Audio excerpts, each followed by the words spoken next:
Welcome to Shardcast, the Brandon Sanderson podcast. A bunch of mega fans giving you the news discussion, and of course, a whole lot of opinions about Brandon's works and the Cosmere. I'm Eric, and joining me is Ian.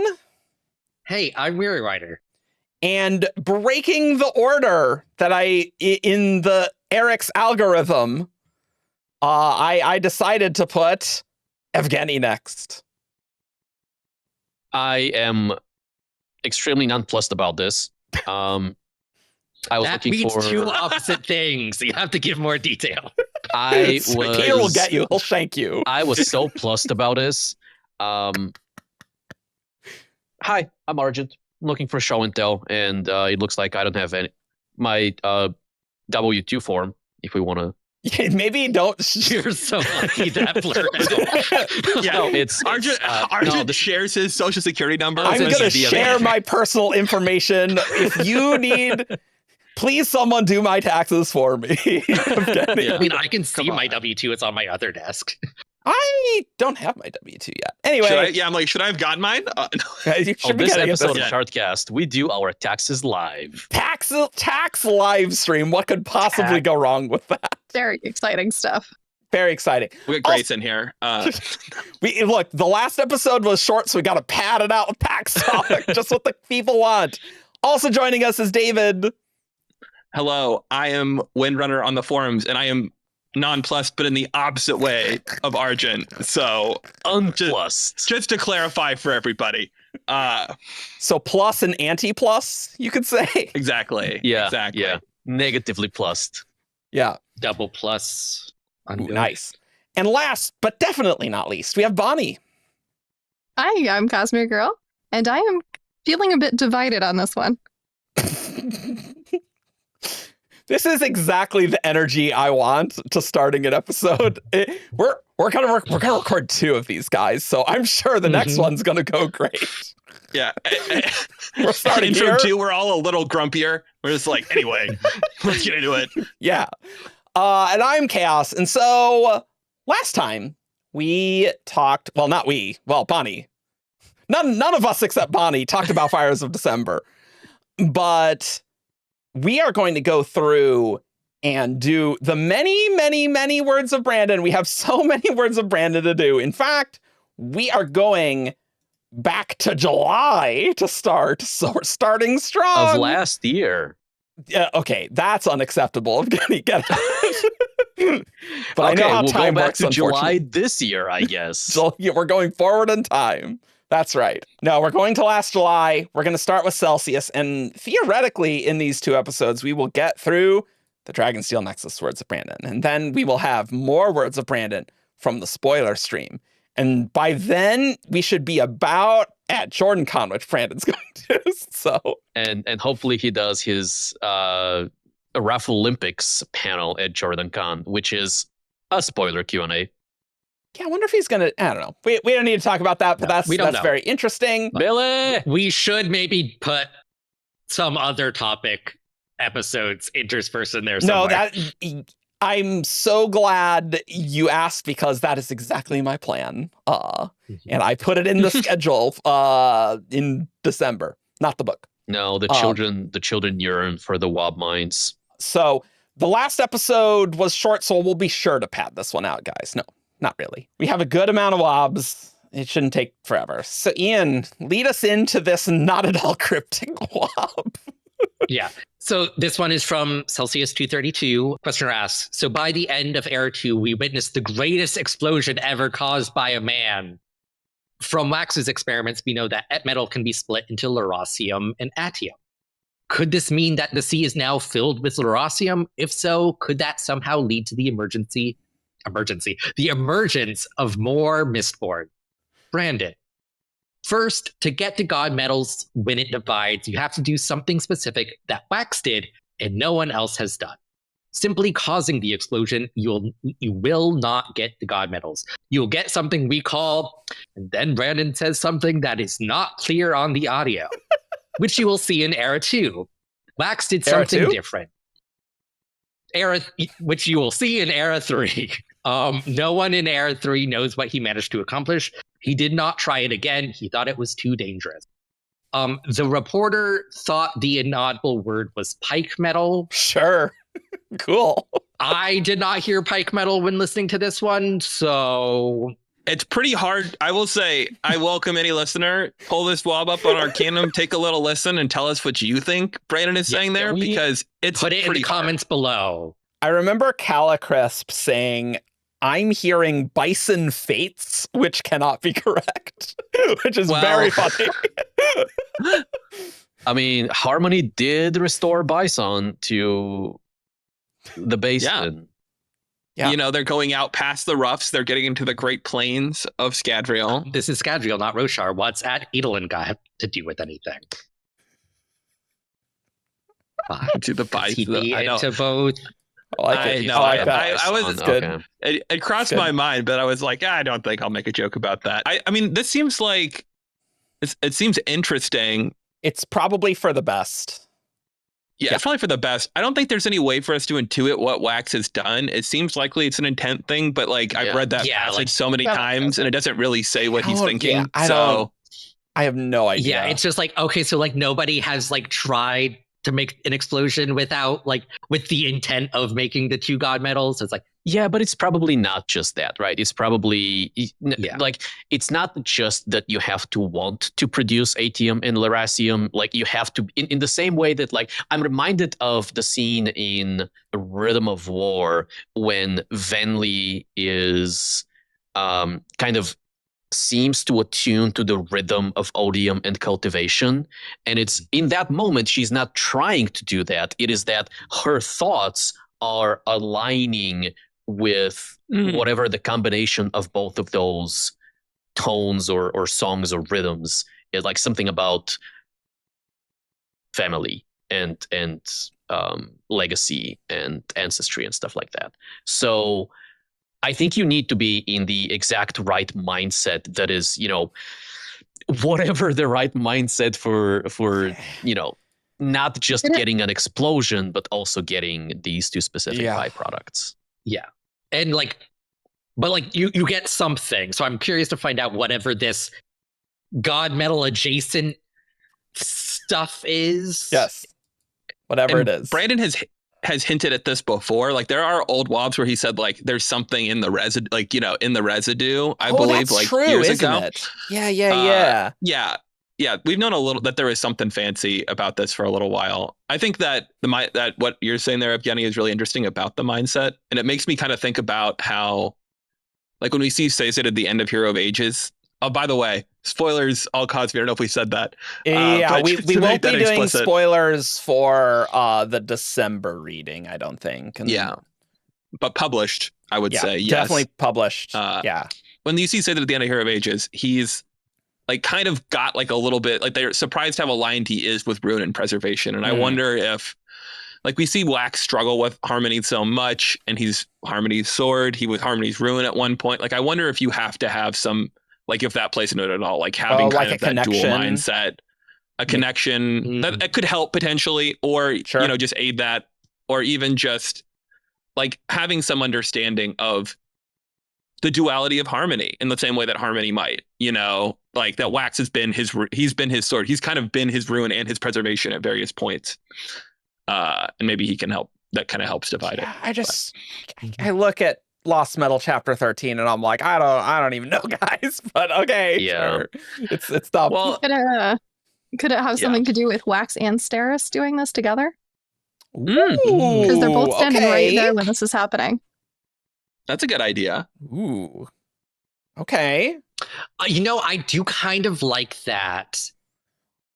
Like going back to hybrid light. This is like unhybridizing investiture. Sure. Yeah. Rather than hybridizing investiture. Because like Navani and Rabonio like had to sing together to make Warlight. And like, oh, like that's kind of, so like 2 people being involved, like there is some parallels there. 2 shards involved in unison creating Scadrial, you know, like there's at least thematic stuff there as well. But look, Steris would be Preservation, guys. If Wax is certainly. the Rune, Steris is 1,000% Preservation. Yeah. True. That'd be a fun fic. Wax and Steris as Rune and Preservation. That'd be good. That would be fun. That'd be the good. Lost Metal. So, Evgeni, why don't you do this next one?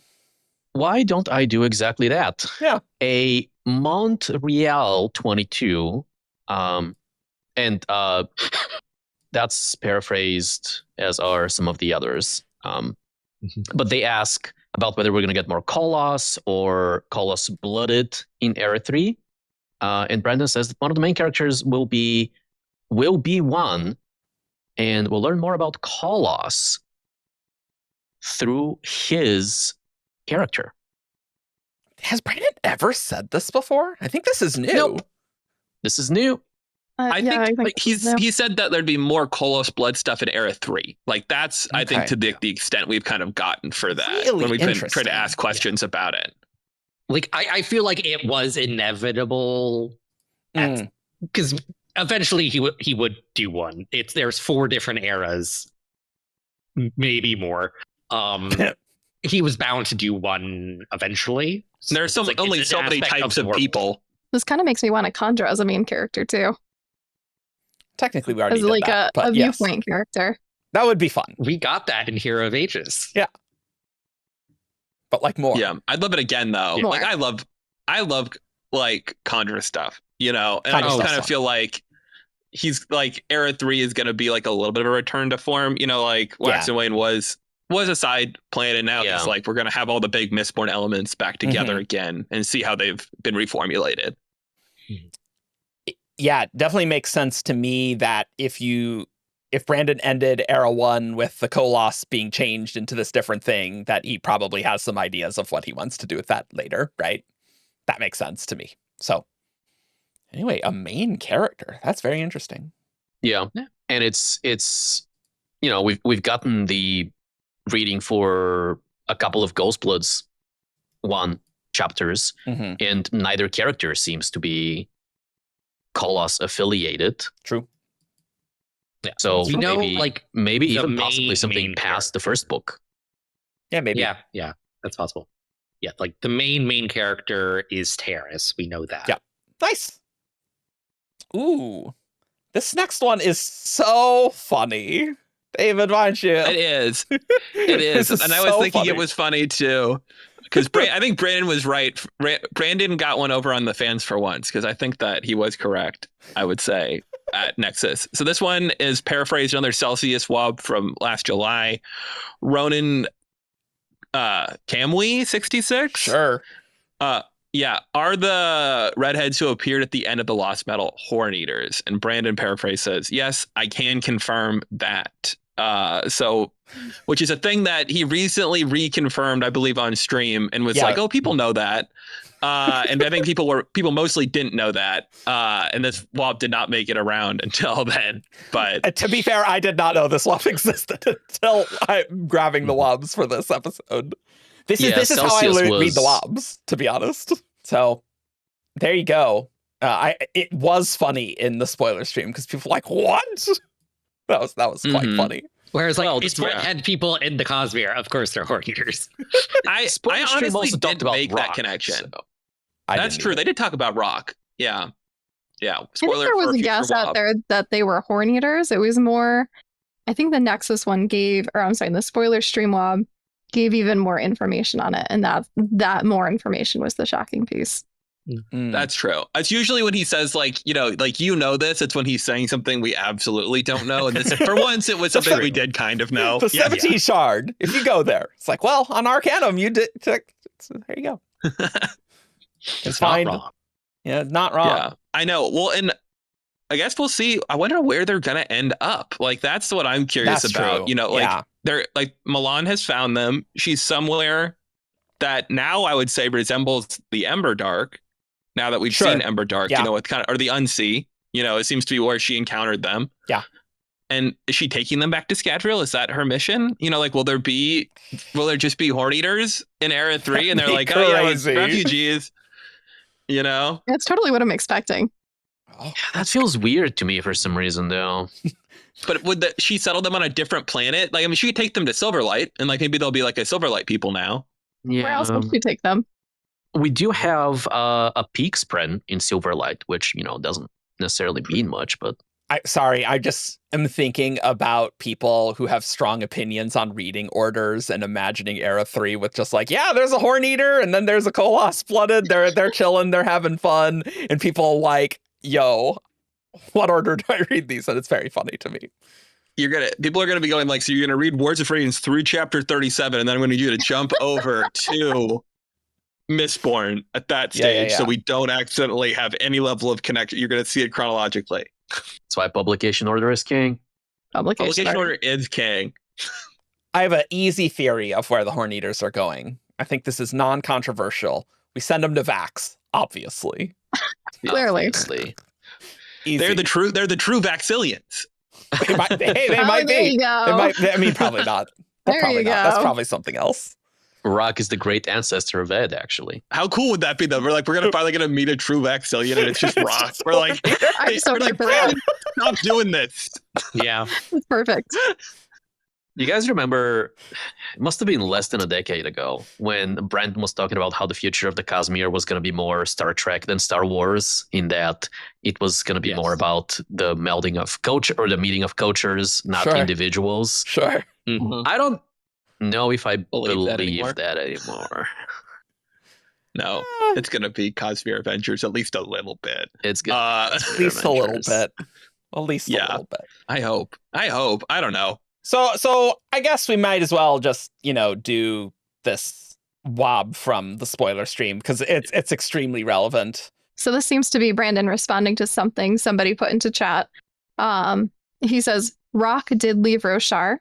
He's off Roshar by the beginning of Wind and Truth. You know that because we've already foreshadowed them being met. Who meets them? Melan meets them at the end of Mistborn Era 2. Yeah, so you know the Horneaters have left. Melan was there. We've seen them. So Melan meets Rock. Yes. Okay, it's a little more explicit here, admittedly. I thought you guys had figured that out by now. No, was it Melan? Or Melan met Shodell? No, she met Rock, didn't she? Yeah, I'm pretty sure I put that in. Amazing. Maybe she sees redheads, yeah. So you guys did know that. Oh, it sounds like he's going back and forth with chat. Maybe. So all this question and response sounds like he's saying things and chat is replying and he's continuing. This will be fun to do those episodes. This will be completely unintelligible, but that's fine. Melan met the redheads. Melan met the Horneaters. I mean, I remember reading that everybody had guessed it. So don't spread that too much to people who don't want to have spoilers. That's definitely part of the Rock novella. That's a big piece right there, is the Rock novella is about the Horneaters leaving Roshar. Spoilers for the Rock novella? Yeah. So there you are.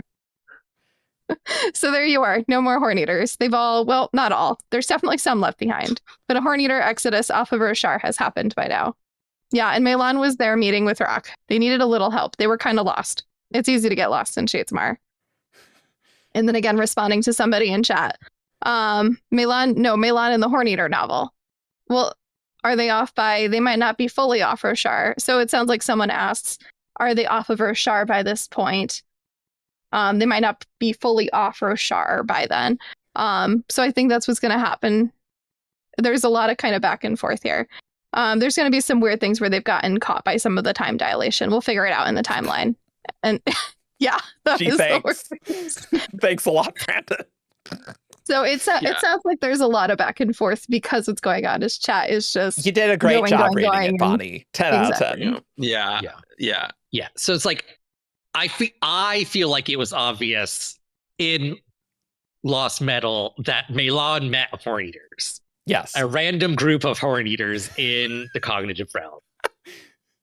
Nothing there would indicate this was a mass exodus of Horneaters led by Rock. So that is the new and noteworthy part of this. Yes, we knew there were Horneaters. No, we did not. We didn't know Rock was there. And Brandon has said in the past that we're not going to probably see Rock again. I don't think. Yeah, that's true. At least not. That's true. So we knew Rock was going to be doing something, but I think a lot of the conversation I've seen online is that something happened where Rock was imprisoned, or not that he left the planet. I think he that's he left the planet. I think that's like, and kind of like the thing that Brandon was trying to pull off with it, where he's like, it seems like if Rock was imprisoned or executed, I don't know, Kaladin's mind goes Shalon like whatever he thinks about him. Yeah. But oh my gosh, he actually went through the pool, and like that would be the surprise. But now, no spoilers for Fires of December, but future spoilers for Horneater right here on this yeah. show. There you go. Spoilers. How do you? I mean, I don't know. That's the kind of spoiler that's like, a decade ago, Brandon saying, "Oh, Era 3 is going to be about a Mistborn serial killer," right? That's. I mean, this does feel probably like the ending story. Yeah, he's not going to be like, he wasn't like, and the third book will end with the Steward character, like it's a little, Yeah, I mean, it'll be cool though. I didn't necessarily expect Rock to be there, like. Yeah. Like, because who knows, like with the time dilation, how long it had been, like all that sort of stuff. Well, so unfortunately, Milan's epilogue does have a timestamp on it.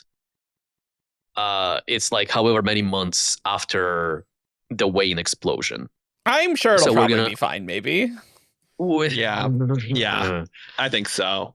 Bonus points for having, is it the Skybreakers who show up there? They're not Skybreakers. I appreciate your similar reaction. That is always one of my pet peeves too.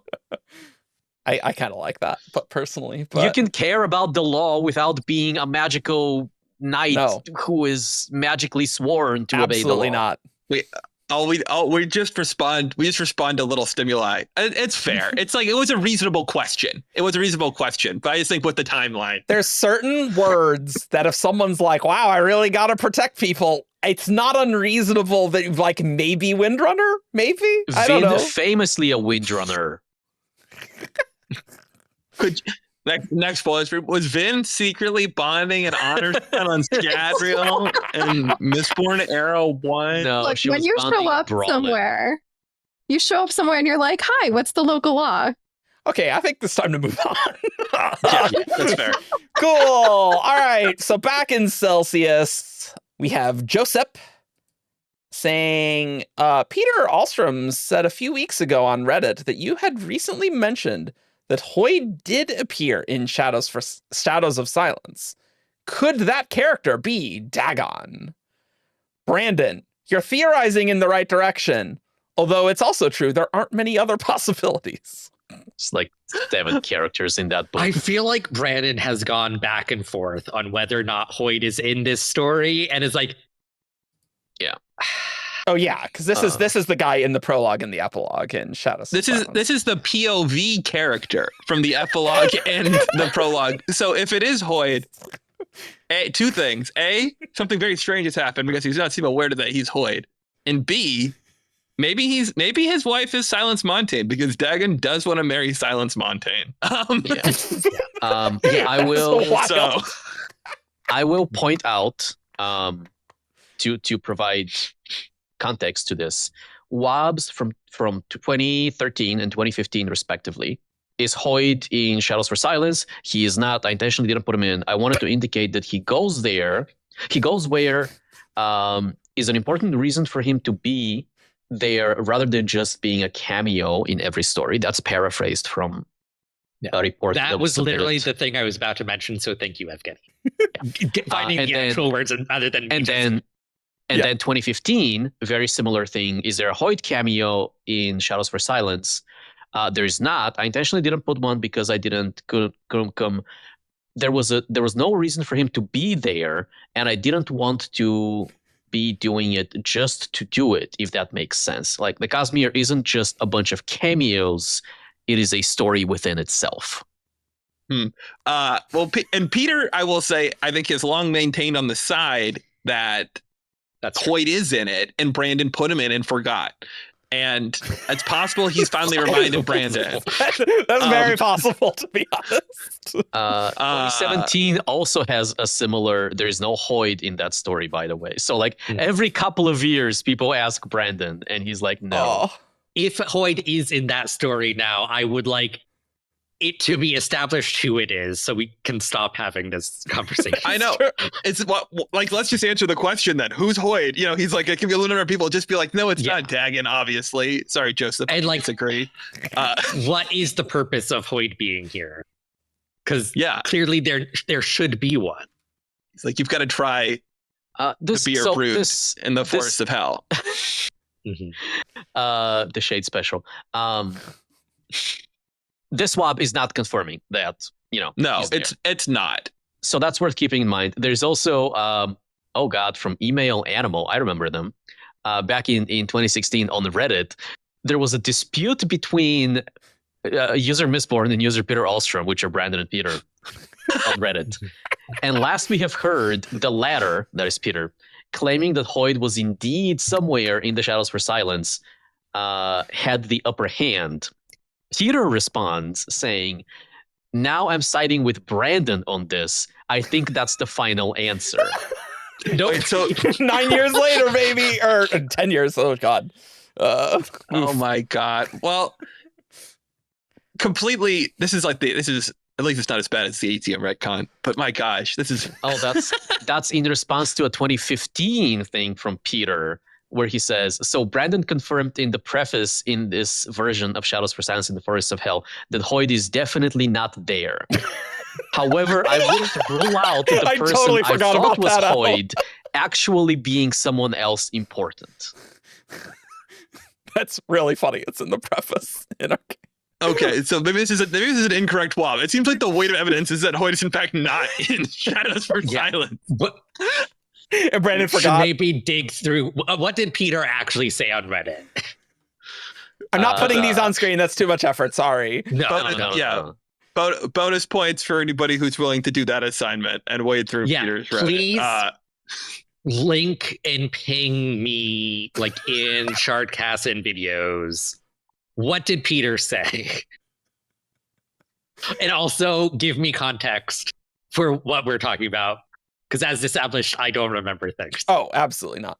That's so funny that it's in the preface. That's really, really funny.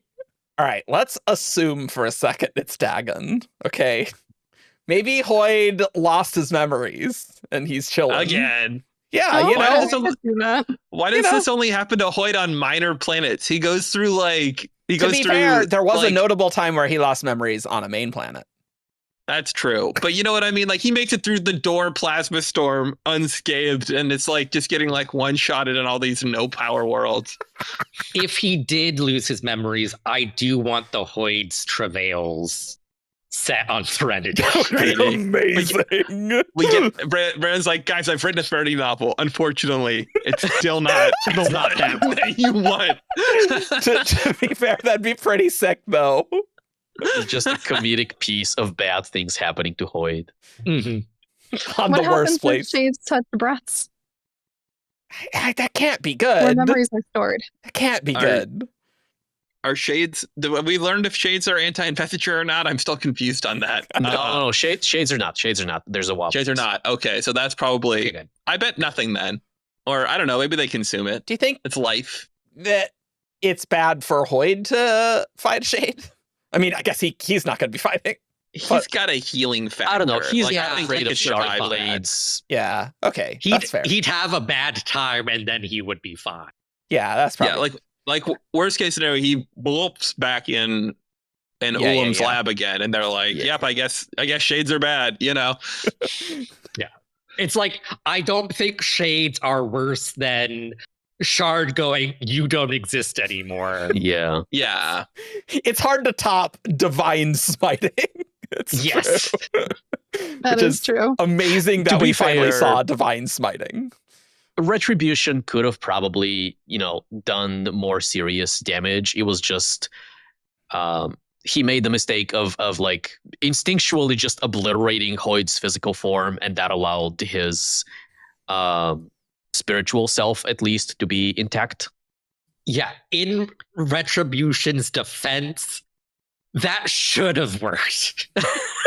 Like, Screw this guy in particular. 50,009% of people in the Cosmere, that would have worked. Yeah, Well, but he has memories of Hoid through rays. I Anyway. think that the power of Odium probably is just like, screw that guy. Get Yes, him. yes. I'm sure that's a big part of it. You could also take it the direction of Daggon being a Hoid apprentice. No, I reject that. That's effing crazy. Can you imagine? Nice. Big thanks for being on the show. I appreciate that. That's Do we Like, know I anything could about the Third accept- Apprentice? That's true. We don't. I would accept that to the extent that Kaladin is a Hoid apprentice in that he did take a single lesson from Hoid. But like, he's not one of not one of the apprentices Hoid actually spent any time and effort on. Here's my hot take. Daggon is nobody. I agree. And there is a character in there who I think, for not very specifically, it's described as looking incredibly dangerous. And I think that's like the character of significance that's potentially in the story. I don't know. I think Peter is just theorizing with the rest of us. It could be. That's true. They do have their own theories. He doesn't know all that exists in Brandon's mind. no, neither does Karen. I Though mean, do think we have as some Karen seen mobs. in this WoB, Brandon doesn't know all that exists in Brandon's mind.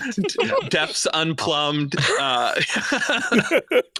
I do think my preference would be for Hoid not to be in Shadows for Silence. There's so many things that need to go right to get Hoid there, and to get. I mean, I guess Hoid just dying is like that's not that hard to do. Depends if he has some cells somewhere else, admittedly, which I don't know if that works in the timeline here, but at least getting there seems kind of tricky. But okay. Yeah, I mean, he's supposed to be incredibly well traveled. Like, I mean, I think even in, if I recall rightly, in Sunlit Man, it says that like Sigzil thinks that Hoid is still the guy who's been to more planets than him.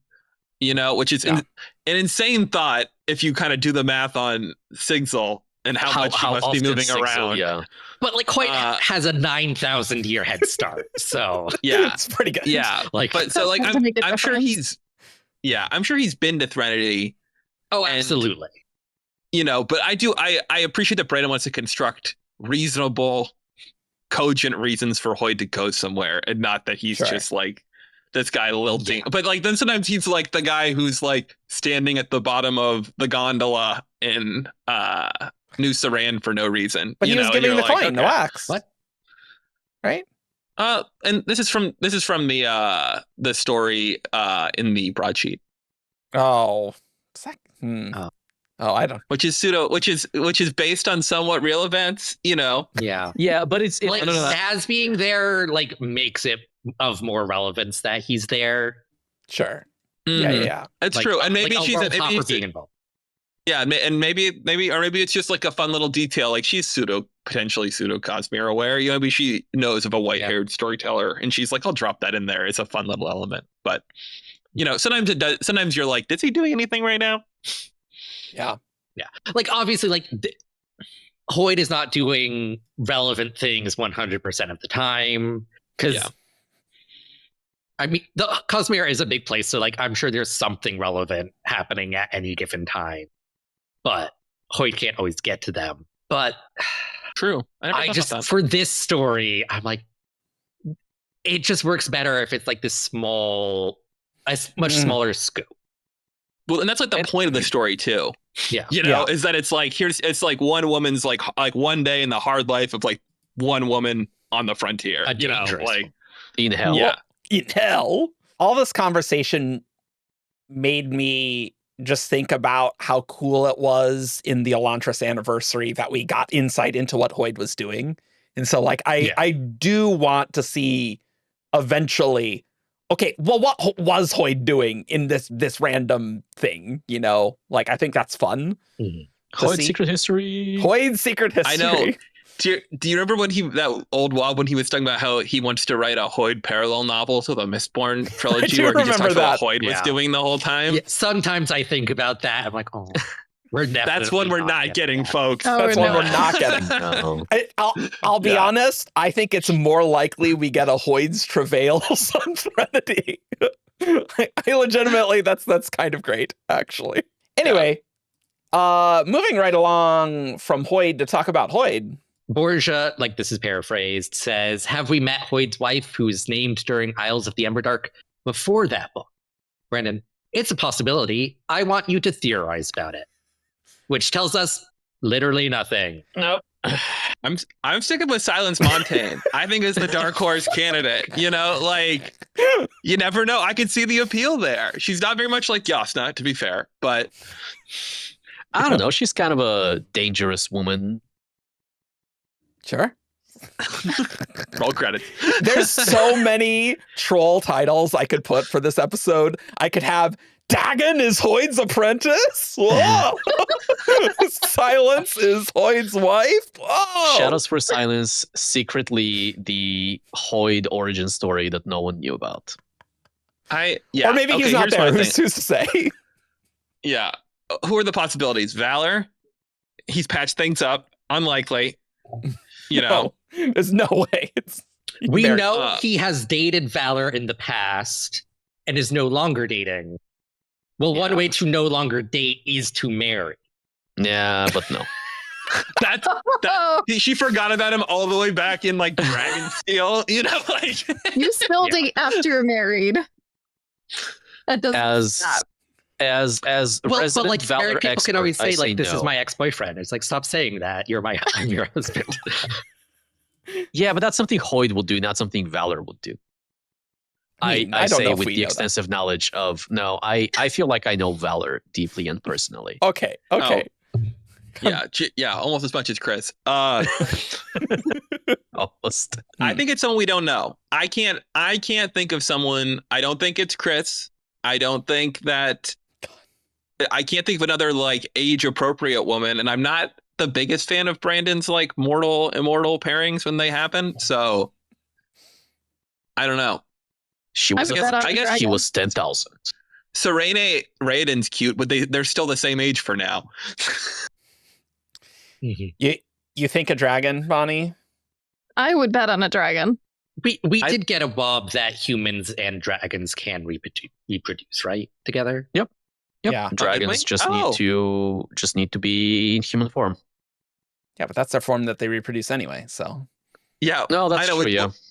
Well, I wonder if they don't know if it's gonna be like a human or a dragon. You know, like it's kind of like they're like, oh, we gotta, we're not entirely sure. You know, then you get the surprise of whether you're transformed into a dragon or not. Yeah. Well, you're like, is my 6-year-old 6 for 30 years, or does she grow up like? Okay, fair point. Fair point. You would determine this sooner. Look, maybe with hybridization, maybe it's a spectrum. Who's to say? That's true. That's a good point, Eric. You were 30 and you look not like 6, but like 15. We have a lot of hybrid potentials in the Cosmere, and we don't explore that enough. I'm never saying that actually. Where's the first Herdazian? I want to know the family dynamics of that with the human and the singer. Anyway. Okay, cool. We'll move on to the next one. I do agree. Bonnie. I think a dragon makes sense. He seems like, I think he's maybe the only non-dragon that, might be considered for something like that. But I don't know. It would have to be a special dragon though. They seem kind of aloof and full of themselves. So it'd have to be kind of a maverick dragon, I feel like. Yeah, but like Cultivation didn't want to, or Caravelium of Vast didn't want to be worshipped, and Starling is also a weird duck. So there's got to be some dragons that are, not Zeisis. That's true. All the dragons we need to meet are either 10,000 or 80. There's no. I never know what the intermediate, the middle, the millennial Gen X of the dragons looks like. I love that. Man, I guess it's not surprising that there's a lot of Era 3 WoBs. So let's head on into this one here. People are curious. Get used to some Era 3 WoBs, Eric. It's true. It's true. All right, Evgeni. Yeah. What do we got? Right. So we're talking Ghostbloods, and a questioner asks or says that you mentioned there may be some familiar faces in the next Mistborn series, presumably. What I was wondering, how much of what is informed by having gone through the process of Era 2, and how much of that is, and Brandon butts in and says, original outline? So the main crossover characters you will see were from the original outline. It's called Ghostbloods. If you know anything about what that means, you will know who a major viewpoint character in the series is going to be.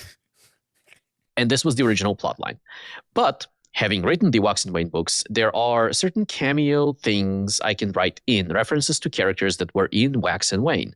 In fact, I deliberately changed it from 70-year gap to a 50-year gap so that you could potentially see some of the people from the second era who were younger during the second era have something to do with what's going on in era 3. Yes.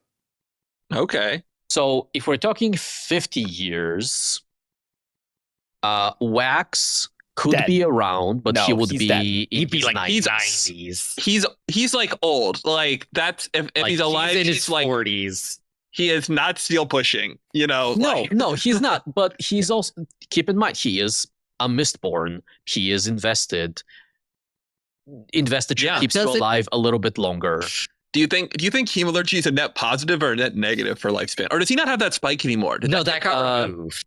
It got Marsh removed, you're right. helped him to get rid of it. Yeah. But it's probably a net Okay. negative.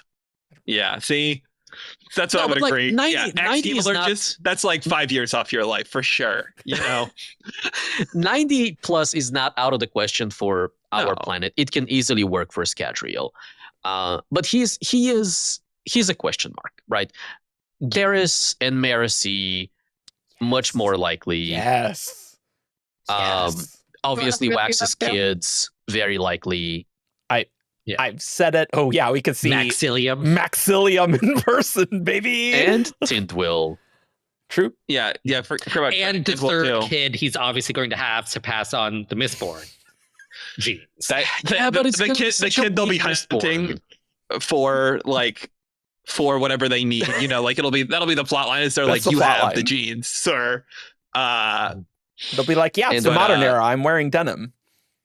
Yeah. Well, okay. And here's another thing too, is I'm curious, depending on how the technology develops, like we see people with medallions and unkeyed gold mines and all this stuff. Like people could, like, healthcare could be completely different than our, True. our 1980s. It's possible that that people live to be pretty old on Scadrial because, they've learned to manufacture these things. Like, I don't know. I don't think he wants it to be like a post-need society, like he's not going full Star Trek, but I'm like, some things could be very different and it's possible people could live longer. Yeah, like if he's And healthier. contemplating cyberpunk, I don't think we're going to get Utopia before cyberpunk. Hmm. I mean, I don't think we're going to get Utopia even in space opera. No. No. No, it seems But, to like, be we're definitely not fascist getting it space before empire. cyberpunk. Like you don't go from Utopia to cyberpunk. Well, maybe the It's more like- Utopia collapses, like maybe True. it's That'd be unsustainable. That could be interesting. Mirroring harmony falling out of balance, Yeah. I don't want to see Wax, not Max. Jesus, I do want to see I do want to see Max in Era 3, but I don't want to see Wax. Okay, like No. I think that would not be a good call. Now, that said, ever since Lost Metal came out, I am a strong proponent of Grandma Marasi showing up in Era 3, and I am loving that. I think Grandma Marasi is the stocks on Yeah, Grandma like- Marasi is high.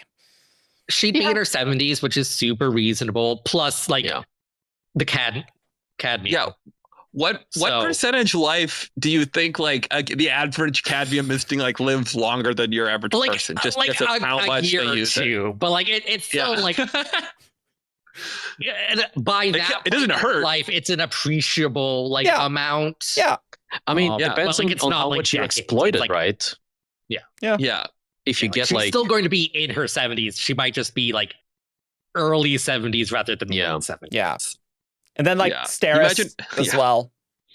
That'd be fantastic. I want to see Yeah. Steris was like, yes, I have had decades to refine my craft, and I'm like, yes, I want to see that. That sounds amazing. I mean, Oh, she's the yeah. one who makes the utopia. She just Yes, of comes course. up with all of the plans and everything works perfectly. That's a great point. I'm in. Easy peasy. I'm curious what she's been up to. That's a really good question because she was definitely it seemed like she was heading down an interesting path at the end of the Lost Metal. Yeah, she was going kinda like becoming- civil planning and Yeah. yeah. It would be fun to see something she built. Yeah. So, okay, hold up.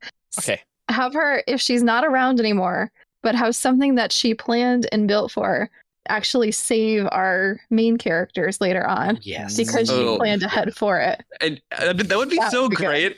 Like from beyond the, like even beyond the grave, like she was like, oh yeah, no, of course the sewers are perfectly arranged so that you can pursue someone, like It's like in case Well, of that's right. kind of emergency. Deus Ex Machina that I love. yeah. So Yeah, that's that what would I'm work, thinking actually. of, That would like, work. I'm reminded of the story of the guy in Japan who built the tsunami wall, and then there was a whole lot of fighting against it from the town. He passed, and I think it was a few years later, there was a tsunami, and that town had tons of survivors compared to other towns because he planned ahead. Like, that's a Steris thing to do. That's 1,000% That Steris. is so true. And I could imagine, like let's say Steris is dead, but Marasi's alive. Which would be sad. I want to see them both. But then, like, we just have, like, a Marasi line is like, of course you planned for this. Like, that would be Yes. so earned Mhm. Yes. after books of Steris. So I'm totally with you, Ian. That's the kind of Deus Ex Machina that, like, completely deserved. Love that. Yeah. That feels so good. That would be so good. But preferably both of them. Yeah. Presumably Marasi has become governor. I don't know why that would just suck if she just didn't become governor. Imagine. Like, They're like, like, I'm no, sure she she She did. would have been like, what? She might not still be governor. Oh but, yeah, like, yeah, she would have had like terms of service. Yeah. In Yeah, yeah, there yeah. somewhere. yeah. So like she's been on like ex-politician. an FDR-esque run, like ever since. No. Like probably ex-governor or whatever, right? Like that seems super reasonable for Marasi. For her sake, I hope Alec is still around. Alik. Yeah. Oh, yeah. Oh, that's super I know. interesting. So, like- yeah, he's probably around. Yeah. Well, we'll see how the tensions with the Oh. South pan out. Maybe Love does not care for such things. Well, love doesn't, but governments do. But she'll be governor. That could be complicated, though. That could be complicated politically. That's If you're actually like, very fun, though. like, That would That's be fun. Her husband. yeah, it is fun. Yeah. I love a little. Yeah, they're like, yeah, can we trust the first gentleman here? I don't know. Oh, that's know? the negative ads against Marasi's run for governor. Oh yeah, To be that's like fair. it's like being run by like an Alariel. She inspired. Eric, Yeah. but, the Yes. development of chocolate. Yeah. Yeah. The Yeah. trade. Yeah. Love Mhm. to see that.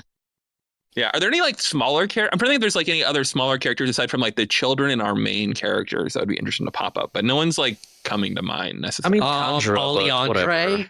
Haliandre. Like, Sure. like she's a huge like businesswoman because like she owns all of Wayne's stuff. Ooh, Wayne like Enterprises. CEO Oh, that's good. Haliandre. Oh Enterprises. yeah, that'd be good. I'd like that. maybe Just- maybe some Badass businesswoman. Sophie Tarksel like continuation of that. Sure. Like maybe not her directly, but like she seems to. If there's like another non-Wayne, I guess he invested in her though, so maybe it kind of is Wayne Corp. It might still be She the could be same around. thing. Yeah. Should we think Renette would be around? No, like I picture her like being like in Wax's generation. Yeah. Okay. Yeah, I think she's a Yeah, little bit same. older. Yeah. Maybe like 30s. Yeah. She So, also you seems know. like the person who would get into some sort of fight and get like killed in gunfire. To be totally honest, she'd probably take out a lot of people. That I'll would be be totally so honest. sad. No, Eric, I reject that. That she, like I'm just That- saying. Renette is shot to death later in life. Yeah, it's possible. No, Of no. the characters, I think is the most likely. Okay. I think she's calmed down by the time we see her in the That's Lost probably Metal. true. She seems positively domestic. That I is reject true. a sad ending for her. Okay. That is a funny joke though. I do think that she is a little bit rambunctious. But I feel like her maybe there'll be. I feel like there's got to be at least a second kind of thing. Like there's got to be some sort of like weapon, like her like was it Q in James Bond who does like the Yeah. gadgets? Yeah, like Q. there's gonna be something like that. I bet Yeah. that continues. Nice. This makes me very excited. I think this is a great reason to decrease it to 50 years, even though maybe that's a lot. I don't know. 50 years can be a long time technologically, but Think about the 70s for us. Like yeah. a different worlds. Or even like 1920s to 1970s. It's like, okay. That's that. Sometimes it's hard to tell what's more dramatic. Yeah. A couple of wars will do that for you. Yeah. That's true. Cool. Bam. Okay. Bam. Let's see. This one is another one from WorldCon. Questioner. We get some indications as we go further in time in the Cosmere that this is this idea of stalemate between the different worlds. Brandon. Yes, between some of the worlds. There's a bit of a giant galactic Cold War going on. Questioner. So as that happens, I'm curious in your mind, is that being more driven by the people of the worlds and their manipulation of the powers going on? Or is this an inner shard thing? Brandon, I'm going to say this is more towards the shards than the people, but both are involved. And there are flare-ups that are actual full-on conflicts, but I'm writing books in periods where that isn't happening because I don't want to deal with that too much yet, if that makes sense. That last part makes total sense to me, that like you'd probably like have, oh yeah, then this thing happened in that one time, but like Space Age era were maybe like Cold War in the first book, then the war starts, and then that's the next two books, right? Yeah. Like something like that, right? Yeah. Mm-hmm. Or you've had like a Cuban Missile style crisis, or like a small little flare up, and then things have calmed down, but like, they're still kind of on a knife's edge. Yeah. But like it makes sense that like the shard level conflicts are on the Cold War side, because all the shards have seen what happens when the shards go on active war, and that's the Nell and the evil, and it's like sometimes it's worth risking that, but like yeah, so it's like the shards being like, okay, we can't directly go to war type thing. They're going to use other tools at their discretion before they hit that one. Yeah, and I think that they're at a stage, at least kind of like the implications I get from Emberdark, where like the technological capacity has grown in the hands of humans to a degree to which, like, kind of like Hoid says, it's not what it used to be a god. So like the shards are also, like they're not invulnerable. They're incredibly powerful, but like, you've like everybody's just kind of stepping very carefully around each other, like Dawn shards are out there. And some, I'm sure we hear so much about what they've been used for that I'm sure there's been at least one big, like, Dawn shard disaster. That would be really fun. I wouldn't be surprised if shards are really fueling tech on some places, right? Well, we've seen autonomy do that. Well, sure, but like, with that. Like to the nth degree in the Space Age, right? Like we could, like Scadrial could be doing that, like. Could be a bunch. Invention? If anyone's doing it, Invention's doing it. Yeah. Like, or is Invention like philosophically opposed to like giving someone the answers? Maybe there's. I think Invention is like very inclined to create ideal circumstances for the outcomes they want. Okay. Interesting. So like not giving people the answers, but like giving them all of the pieces to get to the answers. I don't know. I mean, that gets into the intent of invention. Is it about the product, or is it about the process? Yeah. And we just don't. Or is it, hey, I don't actually care about these people. I just want to go around the Cosmere and build cool, like, construct worlds. Yeah. I think Invention would be a shard you'd want in your Galactic Coalition. I think that would be a good call. That sounds like a good shard to have on your side. It sounds like a smart shard. Like one of it's like, hey guys, I got a good idea. One of them has like someone has reason and someone has invention. Maybe pick funny. Invention before Whimsy in the draft. Yeah, Whimsy's doing her own thing. So shard draft. Do you really want to be fighting Whimsy? Do you want Whimsy to be on your side? Can you get it? Is anybody convinced they can get Whimsy on a side to, like it? That one is to me so out there that I just kind of struggle. I'm gonna see what Brandon's concept is of this. It is true. I do need to see that.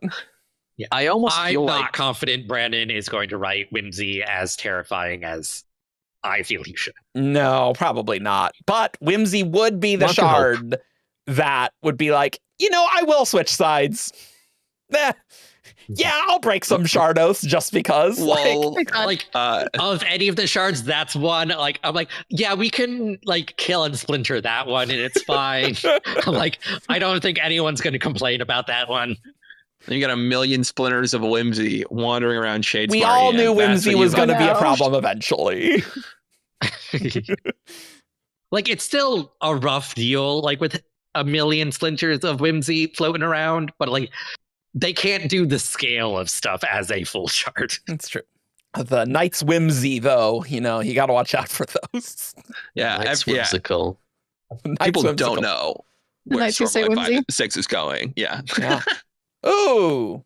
Bonnie, why don't you do this next one from our friend Jasonian? We love Jasonian. All right, fantastic. And from Jasonian, we have our shades pulling water from their victims through the same mechanic as the Luhel bond, and our shades damaged by salt in the same way that aether spores are. And Brandon says, I'm going to say that you're theorizing on the correct direction. They're pulling water in a very similar way. Whether salt will give you a Raffo card on. Hadn't even considered And- this. Yeah, like this is obviously informed by the effect, like the withering effect that we see shades do in Shells for Silence in the Forests of Hell, where they, like the way the effect is described is as if the water has been drained from the body. Sure. Which did not expect that to actually be what's happening. That's like very like D&D blight spell, Yeah. which is somewhat fitting. Not a parallel I would have thought about before this WoB. I don't think salt would do anything Silver does. to shade. Silver makes sense to Yeah. But why does salt do work on? I don't know. Like I guess maybe the question is this? It's probably not an aether. Is this a Luhel bond? Where is the mask going? When this happens, you know what I mean? Like what? And it doesn't seem like you can restore it like by drinking water in the same way that you can elsewhere. Where the people seem to rehydrate really quickly. Tress does have salt in her tea because it kills the spores. I know. Yeah. Yeah, like I'm not just salt no one's works on disputing the aether salt. spores. Yeah. Which like I think that's just like salt is like, what's the term for what salt is? Hydrophilic? No, it's not about hydrophobic or hydrophilic. No, hygro. Oh, I have no idea what that means. It's like it naturally pulls water out of the air. It's like there's like some substances, like if you just put like dry powder, like it will actively pull the water out of the air. Like a desiccant. Sure. Yeah. Yeah. And you're right, Ian, because they've got the salt trays in the Millennium to keep the humidity down. Like that is a thing. No, that's I have definitely a heard thing. that. Yeah. That salt pulls in water. I mean, that's why I get little salt packets with all the packages I buy. It's hygroscopic. Oh. A substance that readily attracts and absorbs moisture from the air.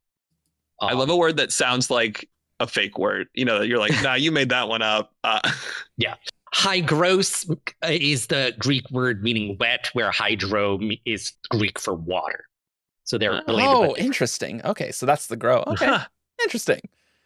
Learning facts on WoB episodes. Yeah. Hey. Yeah, I just remember like AP Chem like doing something with like a thing is like in my teacher saying like, okay, like we have to keep this sealed and only taking out a little bit at a time, or else like all of it's going to get ruined by keeping it open to the air because it's going to pull all the water in. And sure. Yeah. Sure.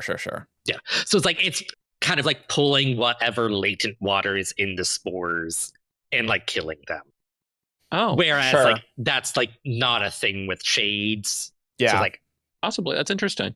Yeah. I mean, I can buy the idea that salt is a unique repellent to spores, or a repellent unique to spores, I should say.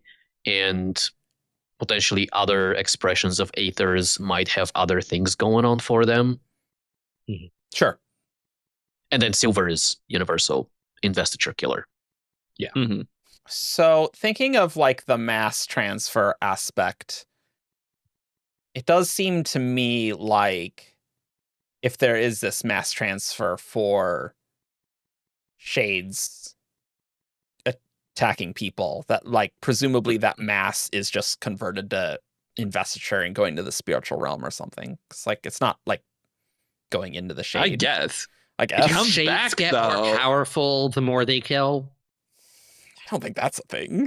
Is that a thing? I don't think so. What- I don't remember anything What are the along those deepest lines. ones, Ian? Maybe their shades have killed a bunch of things. Maybe the deepest Not ones the have fuse, a Luhel the other bond. deepest ones. Did you think about Yeah. that? Yeah, that's where the water's going. It's the deepest ones. No, that They're totally really makes sense, deep. Eric. Yes. Yeah. We're pulling this together. Nailed it. Well, and one thing that has honestly kind of not based on how we understand silver now, it doesn't 100% make sense to me, is why it actually reverses what's happening. You know, That is I mean, it's But- got to be particularly in right. context of this, of like, Well, so the withering is clearly a magical effect, right? It's an invested affliction, and so maybe it's like an ongoing magical effect, and you put silver on it, and it's not that silver heals you; it's that silver kills the thing that kills you.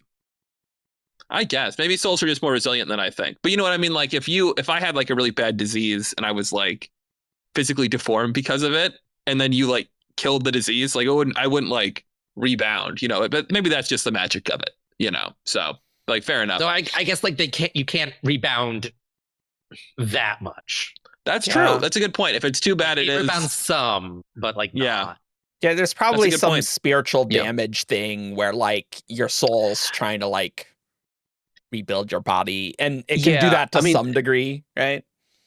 There's the idea in the Cosmere that, you know, the idea that souls kind of know what is expected and what is normal and what they are, right? And so it's They're the easier. ideal.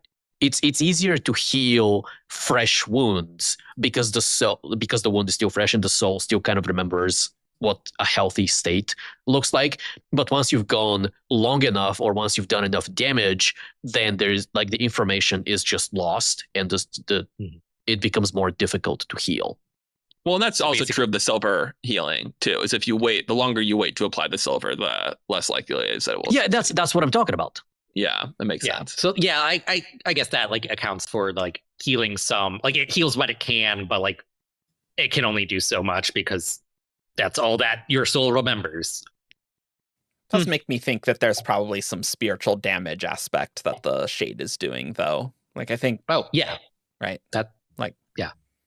Well, even like when just Kaladin so like it's not heals a like a shard pure blade wound. Luhel bond thing, is what I'm saying. Like, yeah, Yeah, there has yeah. to be some spiritual damage, surely. Yeah, well, that's why, because I'm just like at the end of the day, I don't know what it would be a Luhel bond to. So I'm just Yeah. kind of like I'm a little skeptical. Maybe of- like just an effect that kind of is like it and not like an actual Yeah. bond, right? Well, Mhm. Brandon does Yeah. say they're pulling water in a very similar way. He doesn't say that we are It's a looking at Luhel Luhel Sure. bond. yeah. Sure. So it's pulling water. There's spiritual damage, and eventually you turn into a shade if you get too much with the damage. So now I do want to ask Brennan about shard withering and blight spell in D&D and whether or not there were Yeah. any parallels in his brain. nice. That's a good question. Now I have like a general Cosmere Q&A thing because I That's never true. have those. That's true. It's true. It's hard. It was hard to think of things in Nexus. All right. You know, I didn't expect this next wob. You never No one expects the Tukks. you never get Tukks lore here. That'll be in the title. That'll bring the viewers to the yard for sure. Well, yeah, it's trending on YouTube right now. Tukks, Stormlight Archive. Questioner, Kaladin describes his first squad leader, Tukks, as always looking slightly odd or something's off about his appearance, which sounds very similar to the description of Sleepless we get in the novella Dawnshard. Is Tukks a Sleepless? If he is he one we've seen before? Can we get a name drop? Whoa, look at that. Look at this guy. Brandon says, Raffo, but that he looks a little different is there for a purpose. Whoa. Oh my god. Wait for the Kaladin flashbacks in book 7 where he's like, Tukks also like to go by Arclomedarian, you know, and The one sleepless whose name I can actually pronounce. yeah, yep. I'm like, I don't think Sleepless. I think this is like World Hopper and it's just like a non-Rosharan. I guess. I mean, it could be. I'm sure. I wonder. There just feels like Brandon sees so many world hoppers. I mean, I guess they're around. Just but World hopper does not mean what it meant 10, 15 years ago. Yeah. Yeah. They are a bit everywhere. But because I think Brandon has spoken, there are a significant number of expats from other worlds living on Roshar, which bad move because Roshar goes away.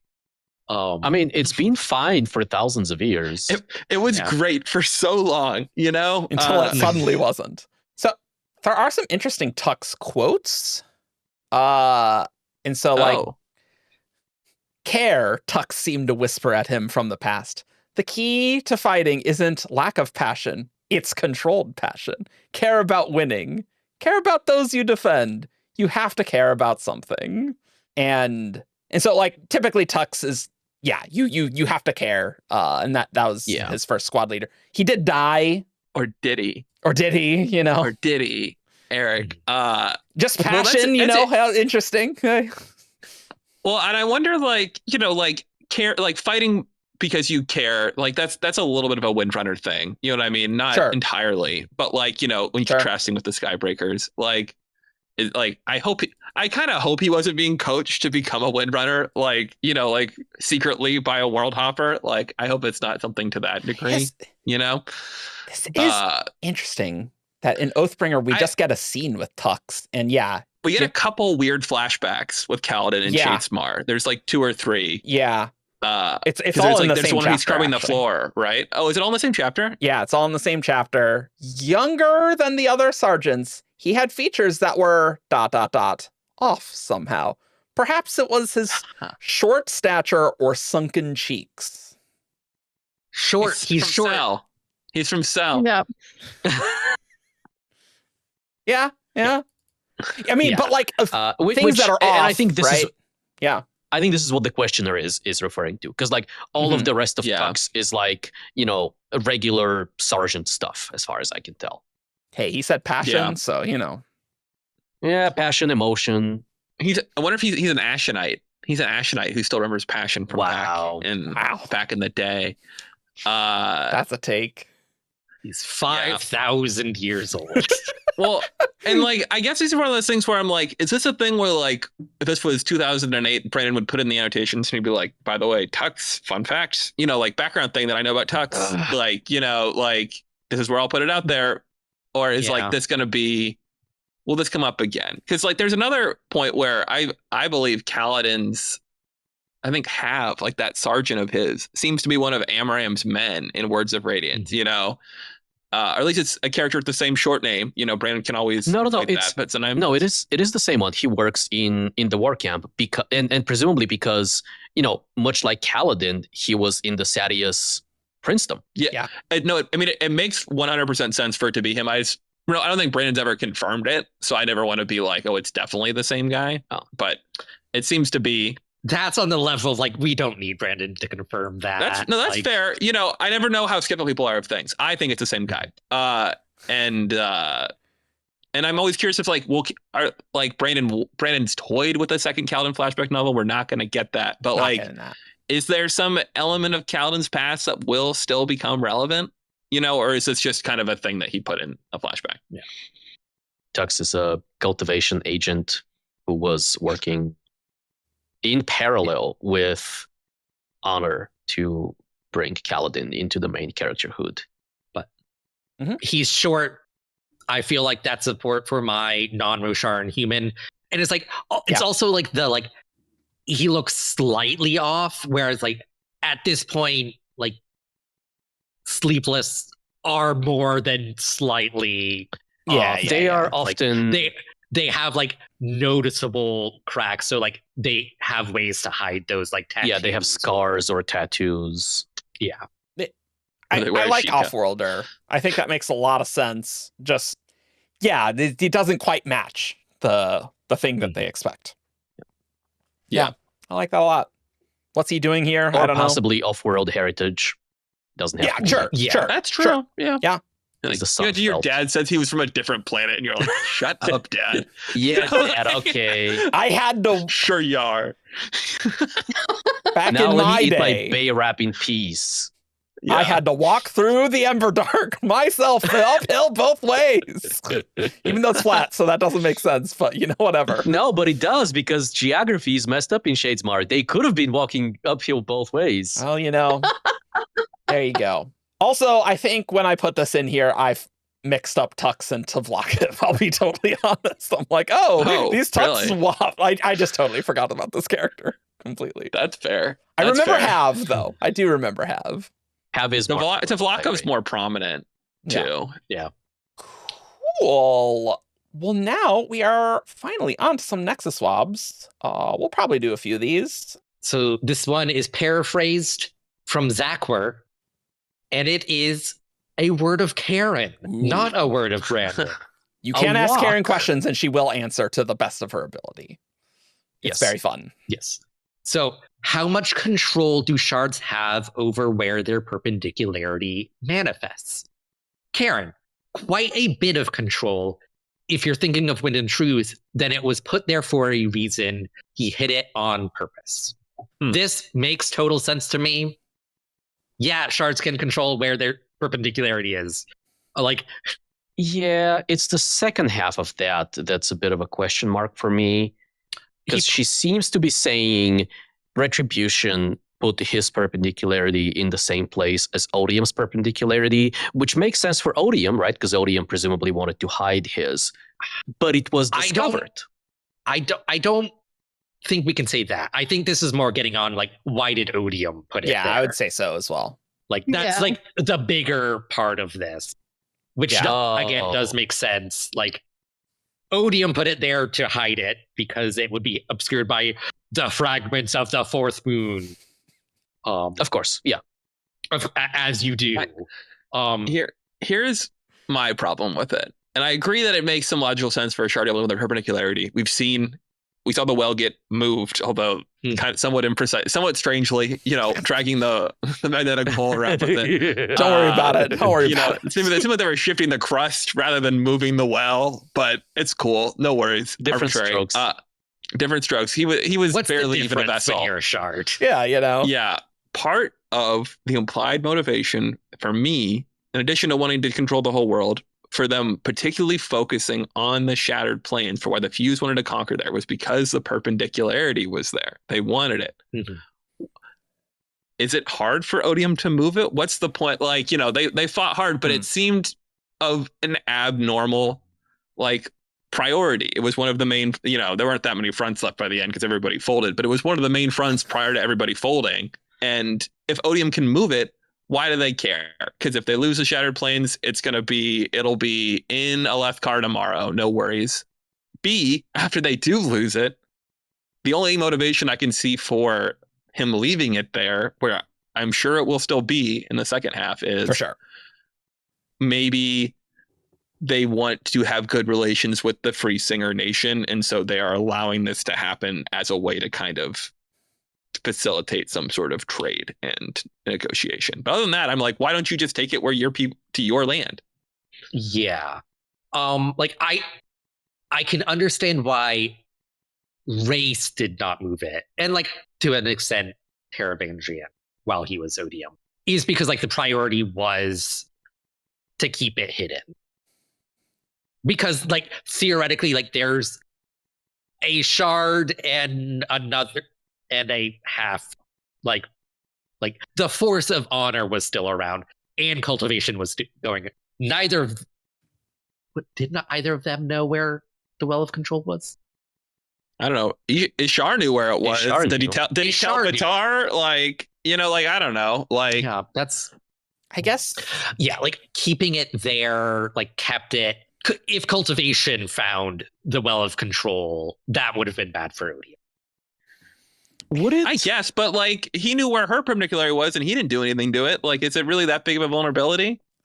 I think there's Well, this... eventually something did happen with it by the end of Wind and Truth, though. But that's because she Yeah, left. but that's just her left. There's this interesting aspect with the Well of Control in that it's kind of like the well in that people can take up that power and utilize it, which Ishar did and Badamishram did. So like I can see that Odium is like, hey, I gotta hide this. I have no idea why that perpendicularity does that and other ones don't. I don't know. I don't have any. Well, probably because of how it was designed for some reason, or potentially because the shard wanted to go to somebody else, and so it was willing to allow someone to grab the power. Would be my theory. Because when I asked Brandon about why no one could pick up the lake, he said because the power wasn't supposed to do that. The Black Lake, like ruins. No, the pool in Elantris. The Elantrian Lake. Yeah, the Elantrian Lake. The lake. The lake. The lake, capital L. So like I think it's probably like it's either some structure way of the way it's designed, or it's something about the shard wanting to move on. But thank you for an additional reason why it would make no sense for it to remain in the hands of the singers if it's a pool people can pick up too. So I could see Ray's wanting to keep his power from everybody else. I could see Taravangian leaving it there as a temptation for people to try to take up the power, and then he can influence them potentially. Mm-hmm. Alternatively, shards aren't watching everywhere all the time. Might not know that perpendicularity has been discovered. But he will in like a week. Like that's why I don't like that argument. Is I'm like, he will next week he'll know, and he's gonna move it if he's got the power to, and it would be advantageous to him. So there's got to be a reason it's not, because I assume like the way the book is ended, it's like, oh, the singers are the guardians of the new perpendicularity, you know? There is something about like, yes, like the shards of the fourth moon like are hiding the well.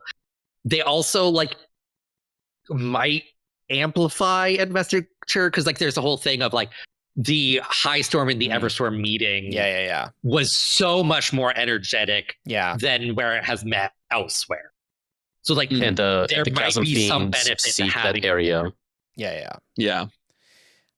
Maybe it's chasm. Maybe he's that counterbalance is like, yes, like don't love that people know it's there now. But like the benefits to having it adjacent to these fourth moon shards are still outbalances that. Another theory, Ian, is that he's really like a conservationist at heart, and he would hate if the Chasm Fiends went extinct, and so he knows he can't move it because they need to go there to pupate. And they will be apparently the sole survivors of Rashar's ecology, a major keystone species. Usually the first to go. He did destroy the entire ecology of the entire planet. They're going to be the singers did not tame the Chasm Fiends for them to be like, and I guess they all died off screen between books. Sorry guys, that was really just for one scene in book 5. No, I mean maybe so. The answer that we haven't explored is maybe it is not that easy, right? Yeah, maybe they can move their perpendicularities, but it's it's a process that's either involved or risky or difficult, or some other reason that they're not doing it all of the time. And let me partner that with a second half to that. Maybe he's kind of in a little way ceded it to them by it being part of that territory in the agreement that he made, I guess. But did the agreement fall apart? Like I always forget that. Like I guess the agreement's all at the end ended, so he could do whatever he wanted, and he allowed them to bother. He was going to stick to it anyway. And that's what honor would want. So, okay, see, every time I go the agreement, and then I go wait, the agreement failed, and then I go wait, but he did it. Still doing it. Yeah, like so, like that's another reason why. It's like, like that was part of like Race's intent when like forming that, but like was like we need to get the land, so it's like, well, I can't just take it now. Like they won that fair and square, and like there's been a while since I read Wind and Truth. Yeah. Wasn't there also a line of like, oh sure, like I'll go along with like this free like listener state for now, even though like they were not party to the agreement. That sounds right. I think there was a line. I think like if push came to shove, like he could just like, no, like you were not a signatory to that alliance. this is my land. Like, I was being nice, but like, I don't have to be. But there is the spirit of the law type of thing. Yeah. Yeah, Honor wouldn't like that. So A letter of the law he could do. Yeah, absolutely. My two thoughts were, one, maybe it's easier for a shard to place the perpendicularity when they're first investing the planet, and then maybe like after it's just harder. I don't really know why that would be the case. We know that the perpendicularities are like that spiritual humidity, like it collects in certain places. I can see that maybe adjusting where those collection points, the spiritual watershed, if you will, adjusting what that's like could have ramifications that shards might not be willing to do, but they could maybe. But I love the phrase "spiritual watershed." You're welcome. That was beautiful. I've thought about it like that before, and I'm glad that got said. You're welcome. Thank you. I mean, I can see a world in which there's like, and this is going to be a weird analogy, but like when you are a shard and you were either investing or, reinvesting a world, and you were like crafting the magic system either actively or by just letting your investiture do whatever investiture does, you were building like this spiritual profile for the planet. And, with like spiritual either markers or energies kind of flowing, like ley lines, a lot like ley lines. Sure, yeah. And there are natural points or a point of confluence where, the ley lines intersect, and this is your perpendicularity. And so if you were to move that, you were like changing the spiritual either composition or design or makeup of the world, and that can have like effects on the physical, anything else that investiture is involved in. So like you can change the way magic systems work, you can change the interactions between magic and flora and fauna and stuff like that. That's why I suppose gotta drag the crust around. Like that kind of explains like why you had to move the crust with it. Obviously. Yeah, that just makes me want a world where ley lines are actually a thing. That'd be fun. I guess to an extent that is Yumi. Komashi? Yeah. Komashi. They make their own ley lines. More of a thing than that. Yeah. No, that'd be fun. That'd be cool. So I get a ley line extender and just. I feel like Brandon's eventually going to get to every fantasy term that potentially exists at all, and so it's like, okay, well, we've checked off spirits now. It's like, okay, we're moving through. We all need the words. a world where they're called fae. Ooh, yeah. Ooh. Oh, I mean, we did do dragons. Yeah, that's interesting. Like that's like a good whimsy world. Ooh, that would be fun. It does make me think. You talk about spiritual ley lines, and I'm kind of poking around with the Julia set, as I wonder if that has anything to do with where does the Shattered Plains fall on the Julia set. I guarantee Brandon did not do any math to decide this in any way. Yeah. For context, for the people who don't know, the shape of the continent of Roshar is the two-dimensional shadow of a third-dimensional cut of a fourth-dimensional Julia set, which is a thing in math. Like if you go to the Wikipedia article on Julia sets, like there's a little animation that you can hit play on, and if you hit pause on at the right moment, it's Roshar. Exactly Roshar. And so it just happens to be the specific Julia set they use for the Wikipedia GIF, and like that's really the significance of it. Like that's the amount of research Brandon did here. He went to Wikipedia. It's like that looks cool. Hell yeah. He's like, Isaac, make me a map. I did have the thought that Odium cultivation and honor probably would have difficulty moving their perpendicularities due to the three shards, and like it could lead to a weakness that the other shards could exploit. Obviously, Teravangian wouldn't have that problem now. Honor. Honor is a thing. Well, I don't even know how that even happened. Like, do we have any information as to, point. like, I don't know. No, that's just a beautiful, outstanding mystery. Is why Honor's Even when we were Perpendicularities did in that. Honor's POV, literally. Well, not the powers, Yeah, because but like, you know. it's the fact that like Honor's perpendicularity moves, but it's not in the high storm, Yeah. which is itself a portal to the spiritual realm because that's how Stormlight happens. Obviously, it's possible somehow.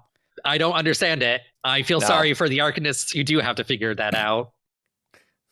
I feel Look, like we're never going to sometimes get you any throw the answers towel. for that at all, ever. Eric, I agree, because if we were gonna get them, we would have them by now. Yes, And it's gone. Like, it wasn't relevant. So at some point, someone will pull that out of him at a signing, or it will come up in a world guide, or we will never know. And mechanically, I can imagine if Honor's Perpendicularities doing crazy stuff for inexplicable reasons, Odium's is in a spot, so Retribution's goes to it has a spot. So like that all checks out. They're just polarized. Honor's moves around, so on principle, Odium's just is completely stationary and will not move. Just to spite you. Yeah. Odium's power would do that for sure. Anyway, this is a lot more discussion than I thought we'd have on this one, but hey, I thought know it'd we be are kind of interesting. talking a lot about all of them, but it has been fun. Ooh. All right, let's do like Honor's Perpendicularity and move on. And talk about That was pretty good. the next WoB, which comes from an anonymous questioner who says, the Ghostbloods' main goal is to protect Scadrial. Did that ever change when Retribution was created? And Brandon says, I will say they are aware of the creation of Retribution, and there are definitely some measures they are taking. But I would say you should expect Scadrial first to kind of be the focus for the Ghostbloods even still. There may be some dissensions and disagreements about that internally, though. This tracks for me. I feel like, oh, there is a huge new threat. We're an organization designed to protect our planet. Yeah, we're going to keep protecting our planet. It's still Scadrial first. Yeah, we are just now more informed about what we are protecting against. Yeah. It's like even more of a reason to protect our planet. And I mean, I think that like that makes sense. I don't think there'd be a reason that would change, in particular. I do think that he mentions the internal dissension. I think that I'm surprised how many off-worlders he got to join a Scadrial first organization. So like insane. Yeah. And the Scadrians, he's losing. I guess really like they're not technically Scadrians, like they're Silverlighter folks. The Maul, Yeah, Yaddle and her brother. But you know what I mean, like. Yeah, but it's the kind of thing like if you are this very advanced Cosmere, not only Cosmere aware, but like Cosmere spanning organization, and you have your tendrils in a lot of places, and you have, you have this purified door, and you have awakened identity locks and all of these cool gadgets. It's probably maybe not easy, but easier to bring people into the fold with the promise of all of these like magical and technological and knowledge riches. And you're like, hey, you can learn all of these things, and you can use all of these things, and you can pursue your own goals. You just need to put Scadrial first. The point is Scadrial first, not Scadrial only. Yeah, like the Ghostbloods are going to help their allies like on other worlds, as long as it doesn't endanger Scadrial. That's fair. It's just like, if you're like, my loyalty is to sell, or my loyalty is ultimately to go back to fight the Dark Aether, why are you not making an alliance as an outsider with the Ghostbloods and rather than becoming a Ghostblood? It's just a little surprising to me. But it is interesting. I can see the appeal of people joining, particularly to like oppose autonomy, right? Like Shai seems to be very aware of, stuff autonomy's done, and then Shai it's like and Twin Soul are both like that. and so it's a thing where it's like, okay, well, these guys are gonna do something about autonomy, and we can protect the world against autonomy's aggression. I'm sure something like Retribution could draw a lot of people to the Ghostbloods of like, hey, this thing's crazy. Are we gonna do something about it? And that's probably getting into there may be some dissensions and disagreements about that internally, where like maybe it's like coming more from the off-worlders of like, yo, that guy's a threat. Like we should our priority should be taking down that guy so he doesn't mess up all of our worlds. Where like Kelsier being the leader is like, no, we're going to like make sure Scadrial is safe first. Yeah, we're not getting in that fight. Yeah, see, that's what I was getting at. Is really, I'm like, oh, it seems like there's some dissension. Well, I mean, I wonder if a lot of these motivations. I wonder if a lot of these motivations are going to come out more with Ghostbloods, because quite literally, it's Ghostbloods. Like Wax and Wayne was supposed to be, just a fun little adventure turned into this whole series. I wonder if the reason we don't have this yet is just because Wax and Wayne went further than kind of originally planned. Mm. Yeah, and it's also like they don't know about Retribution yet in the time we're seeing all of this happen. Yeah, that's true. That like may have changed things. It's definitely a good That's point, true. though, is like, what's their motivation for protecting Scadrial over everywhere else? Yeah, it's not 'cause like it- a big, huge threat out there. yeah. Yeah, No. sure. In the Lost Metal, they say that Roshar is inaccessible. Yeah, Oh, Yeah. but they don't necessarily know why. They Because say they're it's basically inaccessible. just confirming, like, yeah, like it's definitely cut off, yeah. but like the explanation hasn't gotten out yet. Sure. Yeah, Shai seems to be describing odium at one point, kind of without getting into it directly, but that could still have been somewhat Yeah. historical as opposed to what was happening right then. She does talk about history in that Mhm. because that's in the truck, right? Yeah. What I could see is individual motivations rather than planet scale motivations, because it seems like a very Kelsier thing to do, potentially, to maybe help individuals, and then the loyalty isn't necessarily to Scadrial, but to Kelsier. Sure. Mm, Yeah. That's a good idea too. He really does play. He can play some favorites. That's kind of his thing, actually. And I also think like dissension and disagreements could just be like, okay, for the Ghostbloods, we don't have shards to like fight Retribution. How do we even go about that? And like, there's so many different things that could involve, and so that can just be like, oh, I think we should do this. I think we should do this instead, right? Yeah, it is very much. Retribution is proving Kelsier very much right, though. Like, in the end of the Lost Metal, where he's basically saying like, there are threats that are out there that we like need to be ready for, Yeah. and then this enormous one is emerging, so he definitely is being at least proven right by circumstances. Gesture to stage right. Yeah. You could also go from the perspective of protecting Harmony. In a way, is that, you're going to need Harmony as this strong force to do something. Well, that I think that's It part could of be. Kelsier's argument of like Harmony should do more, right? In a sense. But also, like, Harmony's the only, being Dishardic is the only one that could potentially make that difference. Sure. Yeah. There's no way in Ghostbloods we're gonna see a Discord v Retribution in book 3. There's no way. Too But early. Too that'd early. be- Too That'd be early. so cool, though, guys. That'd be so cool. Maybe they're gonna I send think- letters to each other's. That's The only thing epigraphs. protecting things, though, is that Harmony exists. Like, if you didn't have the 2 shards in Scadrial, it'd be easy enough for another shard to jump in. I'd Yeah, imagine. I mean, like, it puts it much more at risk. it's tough to get in there. You need a 1,000-year-long plot like Autonomy did to make it happen. I was like, are we gonna? No. We'll talk Although- about that more later. Next time. Yeah. Not next time. Spoilers. Next. 7 Next episodes summer. later. Cool. Here we go. Questioner. We saw in book 5, Starlight book 5, that Dalinar gave up the shard. Is it possible that Adonalsium also relinquished his shards instead of dying? Brandon, that is a possible theory. I won't spoil this theory. You're going to have to raffo on that one. Yeah, this is a theory I ascribe to. Oh. This is a theory I do not ascribe to. I do not believe Adonalsium had a vessel. I believe it was a being comprised of the personality. Not necessarily like the vessel thing part of it. It's just like Adonalsium was like did not fight back. Like was I mean, in his death. We know that. Well, that's confirmed. Yep. You know, like I'm just grabbing the quote. Yeah. Oh, I did not read this question. I was not paying attention. Yeah.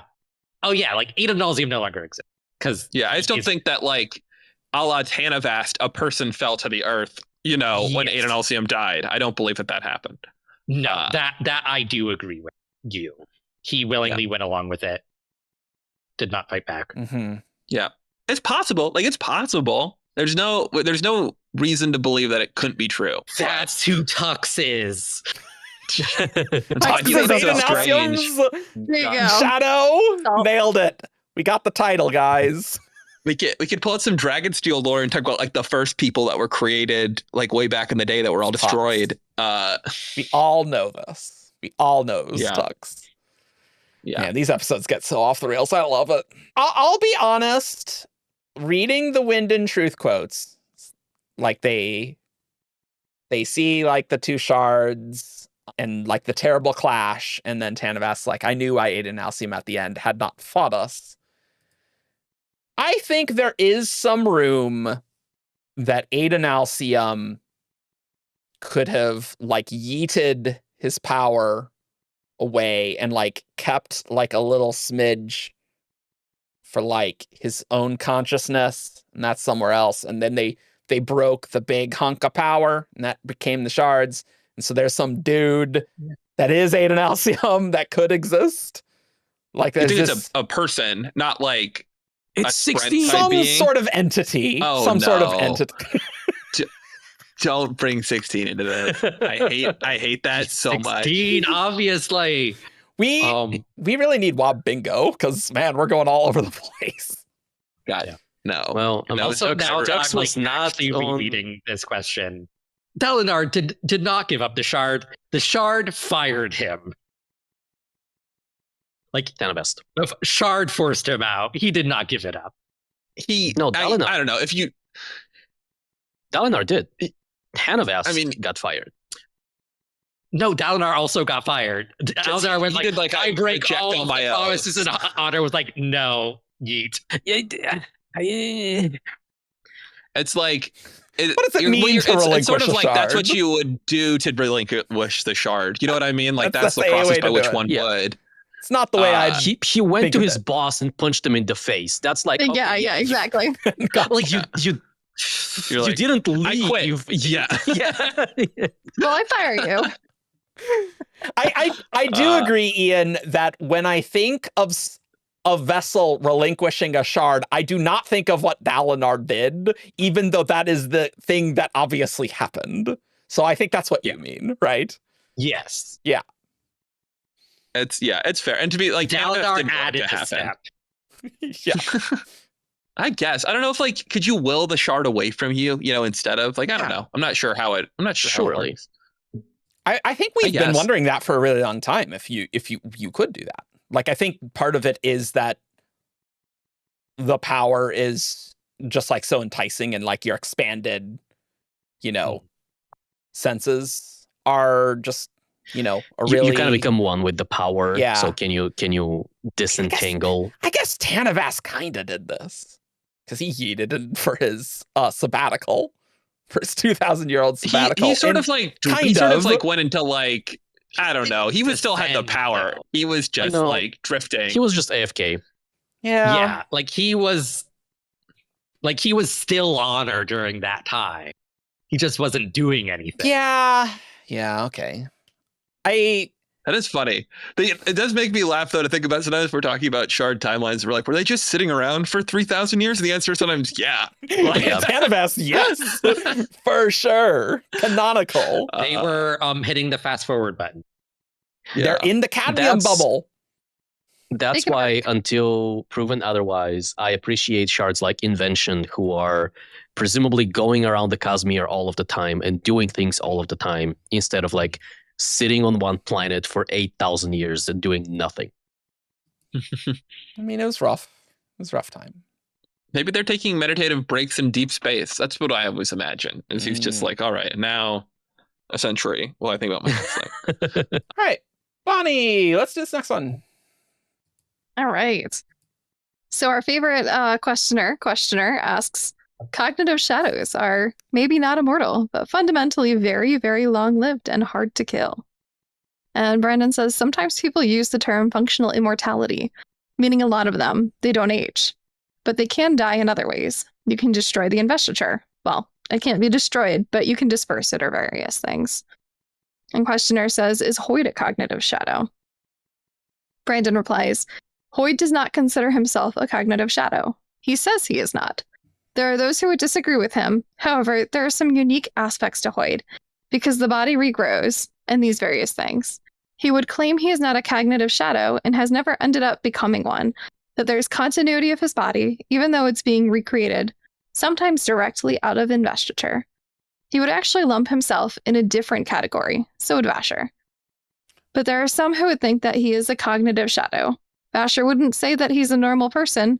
He's looking at some of the Dawn Shard stuff, and there's a category for them. Yeah. I agree with Vasher. Yeah. He would actually lump himself in a different category, so would Vasher. Is the saying that Vasher would also lump him in a different category, or that Vasher is also in that category? No, Vasher would also put Hoid in a separate category. Yeah. Okay, as a scholar. Vasher is a cognitive shadow. Yes. Yeah, a true one. But yeah, Brandon's being loosey-goosey with this term. He's not using it like in a scientific sense, which is fine. You know, like people are going to use it. I mean, there's so many different weird things that happen in the Cosmere. I'm sure Cosmere scientists have a lot of fun all the time. Yeah, for sure. So cognitive shadows, usually what we see is a person's physical body dies, and then we check in with them in Shadesmar, and then something happens there. You get dunked into a well, a shard plugs an investiture cable into you, and your soul, through your cognitive aspect, your spiritual aspect becomes invested enough so that the pull of the beyond doesn't send you into some hypothetical afterlife. You are now anchored back into the three realms, right? And so we look at Hoid, who at the end of Wind and Truth had his physical body vaporized. We didn't check in with him like in Shadesmar or anything like that, but he showed up somewhere else. So like, I see where the question is coming from, and it's a for sure reasonable. Like, there is you can justify semantically speaking that Hoid is a lot like a cognitive shadow in that the physical body doesn't matter because you can regrow that with investiture. Although even in this case, there is the continuity of body because they had like the cell culture. You know, it's a very small part of the body, but he did regrow from a physical part of his body. Like his soul had to jump to what I imagine was a very distantly connected part of him. You know what I mean? Like, but what I mean, like what's happening with Hoid is what's happening with Sigzil, which is he's got a canker on his soul, you know, like that, the way Sigzil describes it, I believe, as a Dawn Shard. And this sort of thing is growing around the outside of it that is kind of changing it. Instead of rebuilding his entire soul out of investiture, which is potentially what is happening with cognitive shadows. It's like a branching path in Pokemon evolution. You're a normal person. I don't know that. And then like you die and you get infused with investiture and you become a cognitive shadow. Or like you get a Dawn Shard and you become a crazy other thing. How much of that is like Pokemon? Well, there's a branching path. That evolution exists in Pokemon. It's like the tech tree. It's like which tree taking avenue are you going? Or the holy tree? You know, like the tree of life, like is it phylogenetic tree? So we don't actually care about Pokemon at all. This is just a branching It was a path. good analogy. I liked it. I liked it. I can see it. A human evolves into a cognitive shadow. First and or a Dawn now Shard. I'm going to go Pokemon. Yeah. There you go. I can see it kind of like just a more extreme version of radiant healing, honestly. It's just, you know, in some sense, it is kind of like that, right? Yeah, like there's a qualitative difference to me where it's like cognitive shadows like don't need bodies, but like Hoid like automatically like makes a new. Yeah, and I feel like cognitive shadows, we've seen like all sorts of issues with them, like not necessarily having maintaining their powers. Like that's obviously not an issue with Hoid. And so I would say no, he's not a cognitive shadow. Okay, can I throw a corner case out there that I think about sometimes? Okay. Which is, is Harold Kaladin, before he's killed, a cognitive shadow or not? Before he's killed, no. Yeah, I would agree. Not yet. Like he's got the potential to be one. Yeah. He has like the investiture that he would persist, right? Yeah, he has sufficient invest. Like it is like, you know, like that seems a little bit less. I don't know. You go back and forth between the being suffused with investiture or replacing your investiture. But sure, you can ask the same question for all of the Herald, right? Yeah, Post-Oath are any of them cognitive shadows until they die?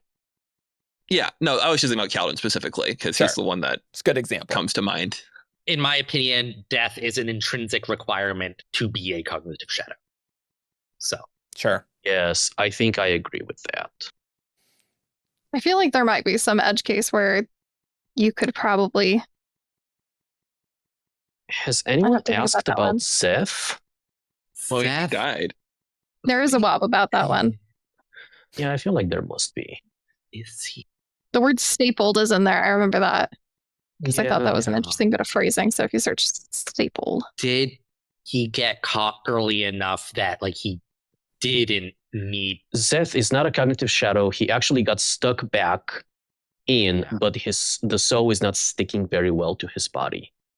Sure, okay. I guess that makes sense. Sure. He didn't like properly. He's the equivalent of like late CPR. Like really, you know what I mean? Like really. He got magically resuscitated. Yeah, because like the whole thing is like death in the Cosmere is like the breakdown of like cognitive aspect, physical aspect, and spiritual aspect separating. Sure. And then like three different things happening to those things. And basically what cognitive shadows are is like, okay, like the break between the physical and the cognitive and spiritual like is the first that gets cut.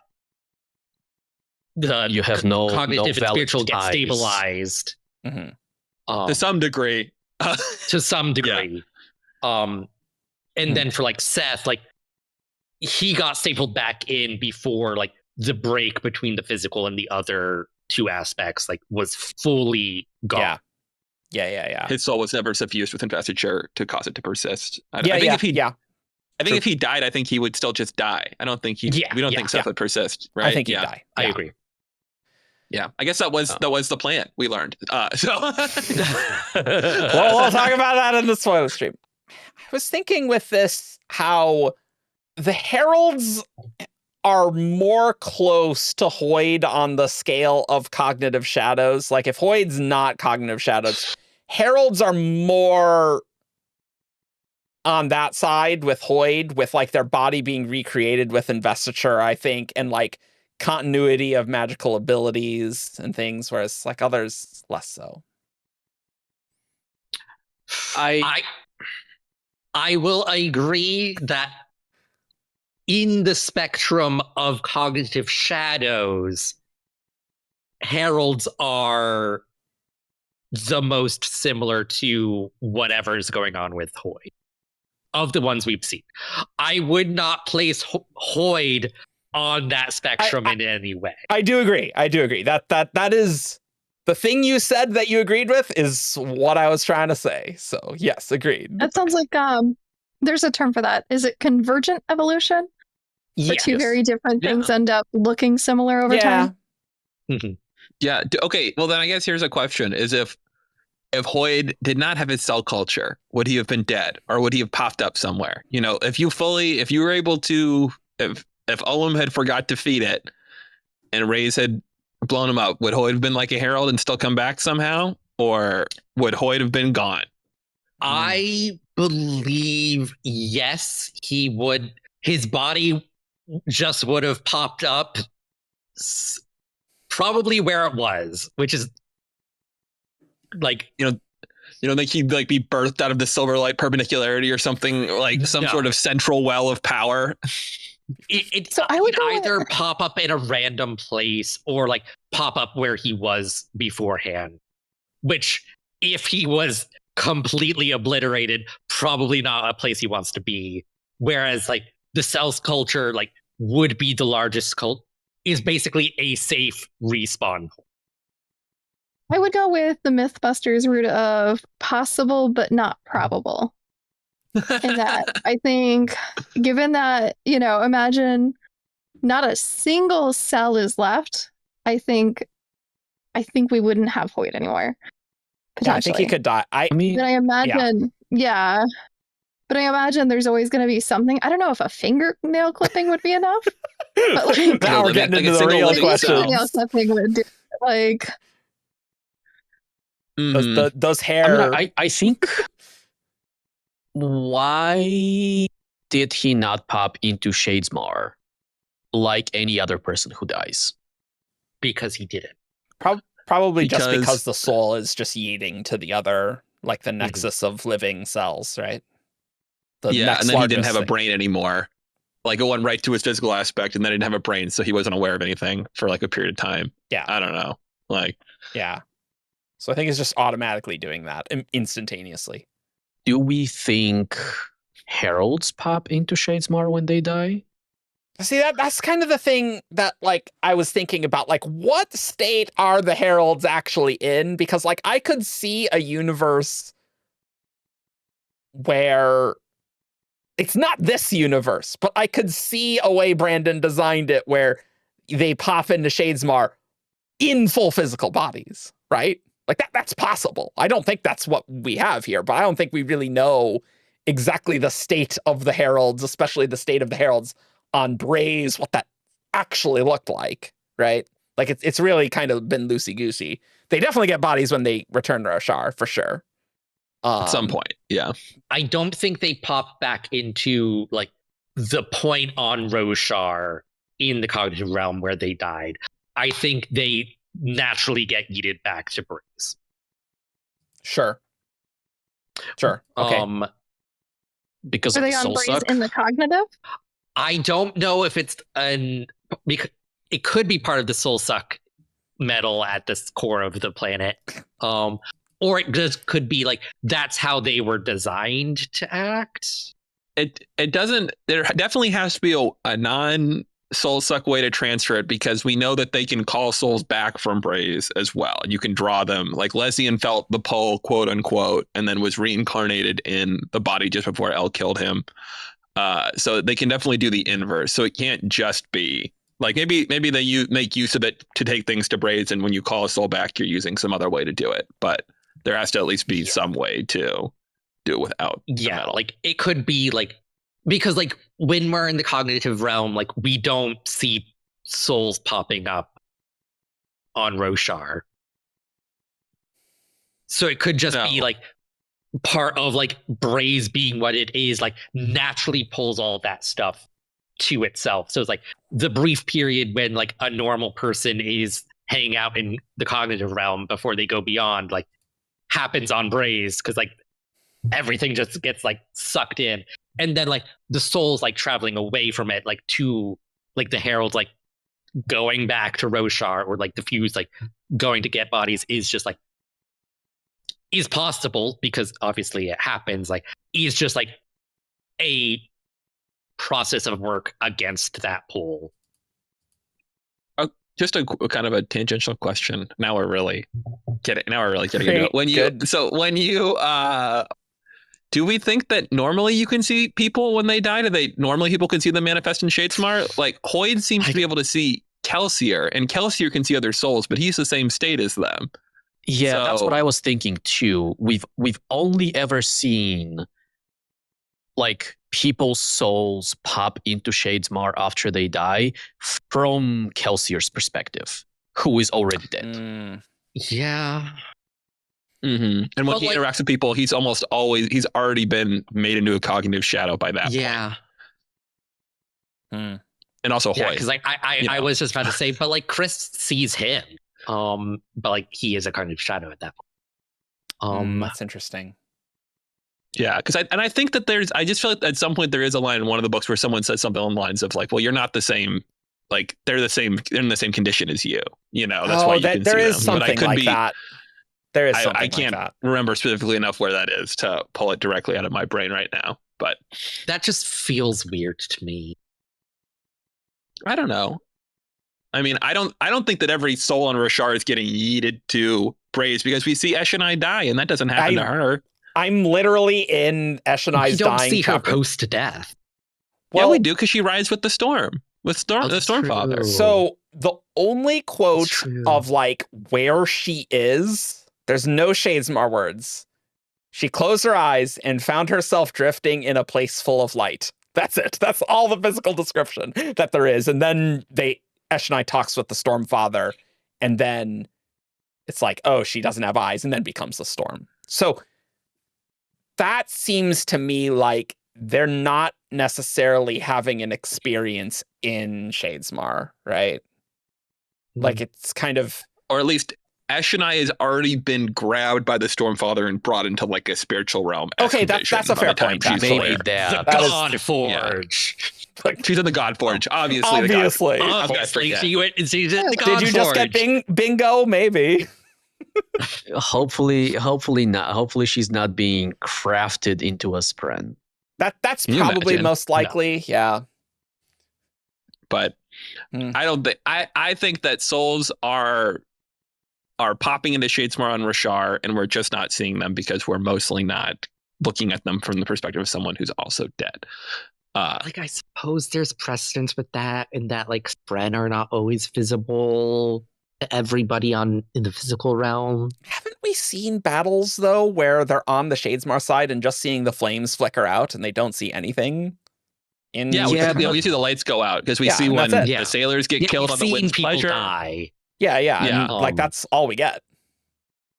But we see those things from the perspectives of like people who have moved to Shadesmar. Like Sure. not from we are never in the perspective of someone who is already dead. Yeah, that's absolutely true. That is absolutely true. For sure. Do we have any Zeth viewpoint at that point or no? Like when Wait, when he dies at the end of Words of Radiance?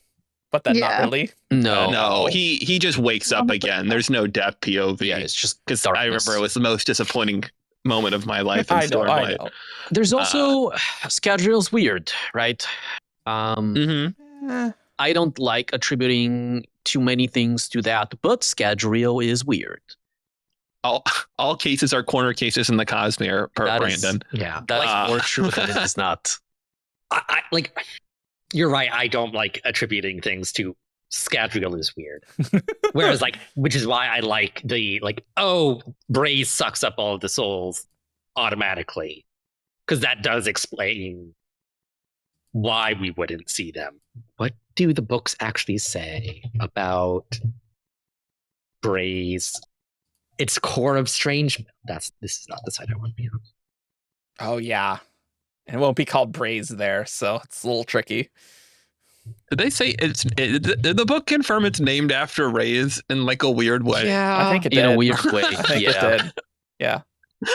That is such a funny, is like, I'm almost flattered that you named this after me.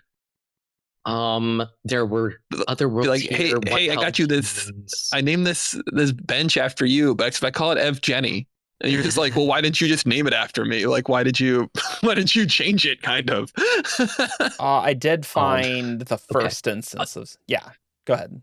Yeah, it's like this is chapter 100 of Wind and Truth. God, there were other worlds here. One held humans, and I ignored it for now. I was too intrigued by a third world, more distant from the sun, a cold, dark rock. It could support life barely. It had a curious property, a core of a strange metal that attracted investiture, calling to my soul. There's also Braze's Well of Souls elsewhere. Oh God. Yeah, and in 104 they call it the third planet which attracted souls. That could be interesting. So if you think, like, right when you lose the physical body, then you have the cognitive shadow, right? The investiture that's kind of left there in the Well, cognitive. you're not a shadow Yeah. just yet. Well, okay, sorry. No, you're right. You're right. But you have the investiture that's left. Yeah. Yeah, it's your cognitive then- aspect. And then the cognitive aspect gets pulled to Braze. Could we have a ton of cognitive aspects hanging out in Braze? I think they just pass to the beyond pretty quickly, but like it's like maybe if they spawn anywhere in Shadesmar, it's possible that it is over there. Maybe, I don't know. Because that reminds me, the reason I go there is it reminds me of Shades. Good. In what way? Is you have the whole, people becoming Shades, like Naz. I think I'm just skeptical of this because, like, Brandon, like, people have long asked, is there something weird about Rashard's afterlife? Brandon had said no. Like that. Like, people have a long time thought that maybe people were being sent to the Tranquiline Halls, they were getting pulled somewhere else, and I just feel like we've been kind of down that rabbit hole, and it didn't go anywhere. And B, what is the difference between between drawing souls and drawing on investiture? And if Braze is pulling so hard it's pulling the souls, is it not pulling the spren? Like what, like how different can that really be? Like, so why are the spren not getting yoinked to Braze all the time? Like, it's got a natural property which has been enhanced and used to construct this prison that pulled the fuse around, but it's not itself drawing everything all the time. Sure. Post on what I was gonna say was that much like the new Oath Pact kind of protects Spren from getting slurped up, you could make an argument for, well, honor comes in, cultivation comes in, Spren are of honor and or cultivation, and because those two are invested on Roshar, they like provide an anchoring for. So in the same way that like honor himself is not getting sucked into Braze, his Spren are not getting sucked into Braze. But these planets existed in this configuration before honor came. There were Spren before, they were clearly not getting drawn there either. I think it's clear the Godforge anchors you here, so you're not pulled to Braze. Always forget the anchoring effect of the Godforge. Yeah, because when you were born out of the Godforge, Easy. you're still connected to it. Yeah. There you go. It kind of reminds me of somewhere I was thinking of before, but I didn't end up going or saying what I was thinking. But rather than the heralds being pulled back to Braze so much as they're constantly getting pulled, really there's just another force pulling them to Roshar. So you have both forces kind of pulling on them.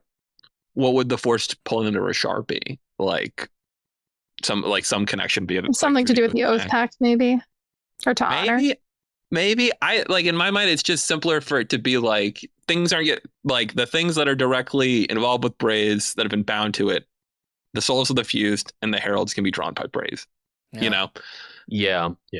The planet had its strange properties attracting souls. Has it Like, which doesn't automatically mean that it is, a powerful enough attraction to attract all souls, right? It can be just like this little tug. And because of the whole Oath Pact business, Fused and Heralds and potentially Odium are more susceptible to this. I think So it's cooler. What is the difference between a dead person's soul and a Spren? Because very little structurally. No, I mean, one's less powerful. No, it's a human is a creature of the physical realm inherently. Like, yes, you are, and I'm just going to ignore like the idea of humans being born in Shadesmar. because that's a rabbit hole into a rabbit hole, Yeah. right? They're still physical entities. Yeah. And so dying in the physical realm is, I always keep coming back to the idea of Kelsier being a soul with no valid connections to the physical realm. Sure. And so you die in the physical realm. You are, like, in Cosmere terms, you have died. You've seen the death screen, right? And what happens after that is a form of afterlife where you can persist and things can happen to you and you can even come back, but that doesn't change the fact that you have perished. You have crossed the threshold. Spren are not like that. It's like, you are a human, you die, you look a lot like a Spren in that you are a being of investiture in Shadesmar, but you are not a Spren. A Spren has not died in that way. And that a Spren has valid connection to the physical realm still? Like, is that more what you're thinking? Or I would say valid connections to its native realm is how I would describe that. Possibly. Although I think they still are connected to the physical realm. You know what I mean? Like, everything exists in all three. So they still do have a small but real that allows them to transition, when they appear or disappear. Like, they have something in there. I think this gets into, like, there is a difference between dead souls and, like, cognitive shadows and Spren. Like, cognitive shadows can be very Spren-like, but they are not Spren. I think that's all fair. So, like, for me, like, because there is that qualitative difference between those two things, it's possible that weird metal we do not understand, like, could only pull souls and not just all investiture. Sure. Yeah. I guess I don't think that at the end of the day that seems like an experiential difference. Like, you're either investiture that had the experience of once being alive and then experienced death, and now maybe you're not super stable or likely to stick around if you're not going to be invested, or maybe you are invested. But, like, the characteristics of that, what characteristic are you drawing on of a soul that it would not be present in investiture? Like, this is like metaphorical stuff of, like, spiritual mumbo jumbo. Yeah. Like, fair, but, like, there you go. Like, I am not a philosopher. Like, this is getting into, like, the subject of philosophers of, like, okay, like, there is some sort of difference. Is it one we can understand, like, beyond the numinous? But he usually anchors that in, like, a philosophical explanation and, like, an in-world explanation, so you can do both. And if you went full, like, I guess, like, souls are just special, like, that would be a little bit of a violation for the Cosmere, because, like, souls can go to the beyond, like, Spren can't. Oh, okay. Maybe we should. Let's table this, because I was like, do you want to get into what is a soul? No, we don't. Because I'm like, I think we're just too far afield. Yeah, I think, like, once you're talking about, like, souls, like, you're dealing with the numinous, which is, like, there are not words for this stuff. I'm fine with them being different and that being enough. Okay, that feels a little mystical for the Cosmere for me, but that's fair. I feel like there is mysticism in the Cosmere. There's a reason I would argue against the mysticism, is because you have, and forgive me, I do not remember what number it is, but the law of magic about you want the reader to understand the rules, otherwise it's going to not feel satisfying when you use the rules to solve the problem. And so from that perspective, you're going to want to, and that's a little more meta, but you're going to want to have some rule that's going to make sense when later on, you use whatever property of Braze exists to then do something in the story. Yeah, but the rule can be soft. Yeah. It can be when people die, they are drawn to Braze, for example, right? That's fair. Mm-hmm. And, like, the rule doesn't have to get into how is a dead person different from a Spren. Mm-hmm. I do think this is interesting of an example where it's like, oh, something's doing stuff to souls? Like that. I feel like we don't see things interact with the whole soul. Like, usually, like, it's like aspects of a soul. So, like, it is kind of interesting in that sense, rather than... I think there's the question too of what is meant by soul. Do we, is that supposed to be a soul, or is that, the cognitive aspect? Sure. What does that mean? Yeah, it gets really fuzzy. Cool. And so last for this episode, making awful time going through this, but we talked about what is the soul and all sorts of stuff on the last one. This episode went places, as WoB episodes tend to do. The moving on or passing on segue was right there. Oh, God. Oh, that's true. That's true. But I didn't do that. So questioner said, do the shards themselves create the intent, or is it influenced by perception? Brandon, there's a bit of both. The shard has an innate intent, but it is filtered through the perception of the vessel. And the vessel influences it. But the shard's also influencing the vessel, right? So there's this tug, there's push and pull, and things like that. So it's a little bit of both. The stronger side is going to be the innate intent of the shard. I think that all checks out. Yep. Yeah. That makes sense. Nothing new. Why odium is odium and not passion? Yeah. Want to get into that? Well, not anymore. Well, not anymore. Odium is still odium. Tervangian is not odium. I don't know if odiums, if they're joined, Ian, it's Aren't just the powers we can get back in the Lego intermingling block diagram. like ruin and preservation? Are they? If you killed Teravangian, would he drop retribution or would he drop odium and honor? We're partying like False it's dichotomy. 2010. Things can be connected and dropped together while still being separate, distinct things. God. Yeah, I was like, oh, are we gonna get through this one easy peasy? Nope. But, We love a false dichotomy on Shardcast. Yeah. Any other thoughts on this? I would just say I like the idea of a vessel picking up a shard and like influencing the intent of that shard a little bit. And then as the vessel lives their now very long life, some of the choices that they make are influenced by the shard, and that changes the personality of the vessel. And that in turn, by changing the personality, you change the perception of the vessel on the shard. And so like you have this converging, not necessarily in the middle, but closer to the shard side of things. You could plot that for sure. I'd love to see an early Ati. Like that would be, I don't know where that would crop up. Awesome. Yeah. That would be fascinating. That would be on kind and Vax. generous man. On Vax, Eric, on the Vax story that's set in the Cosmere's prehistory that we're definitely getting. Brandon has said that like Ati like really focused ruin on like the entropy, like the natural ending of things.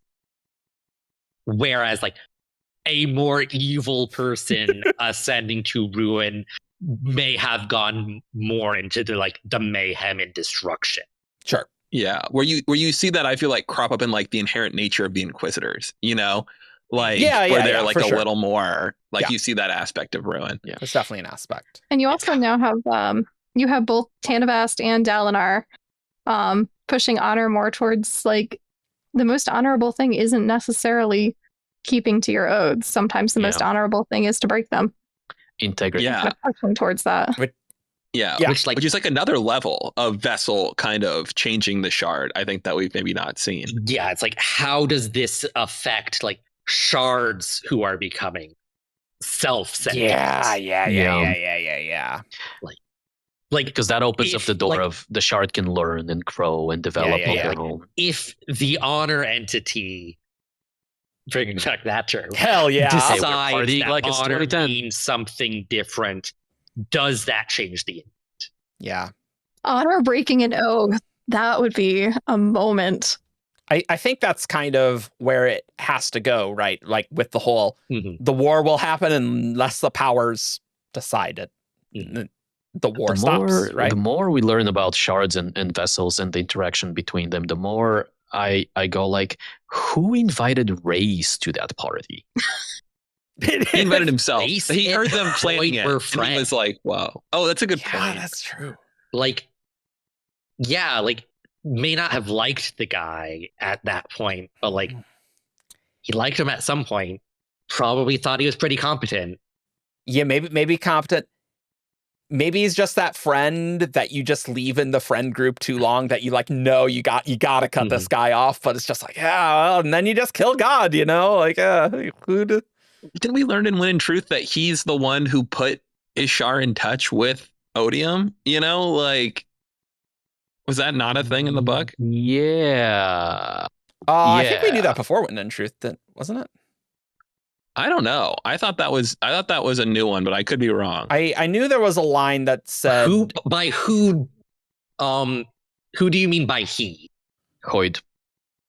Oh, okay. Oh, that might be like true. way back on Ashen, like because we know that Ishar was the first one too. Yes. I feel like there was there we go. Bingo. Chapter 131. Sweat removed. The worth of a life. I'm wise to Midias's tricks, child, Ishar said. He was there when we destroyed our previous world. Did your wit tell you that? That he was involved, perhaps even responsible? He told us about the shards, and it was his talk that led us to first contact Odium.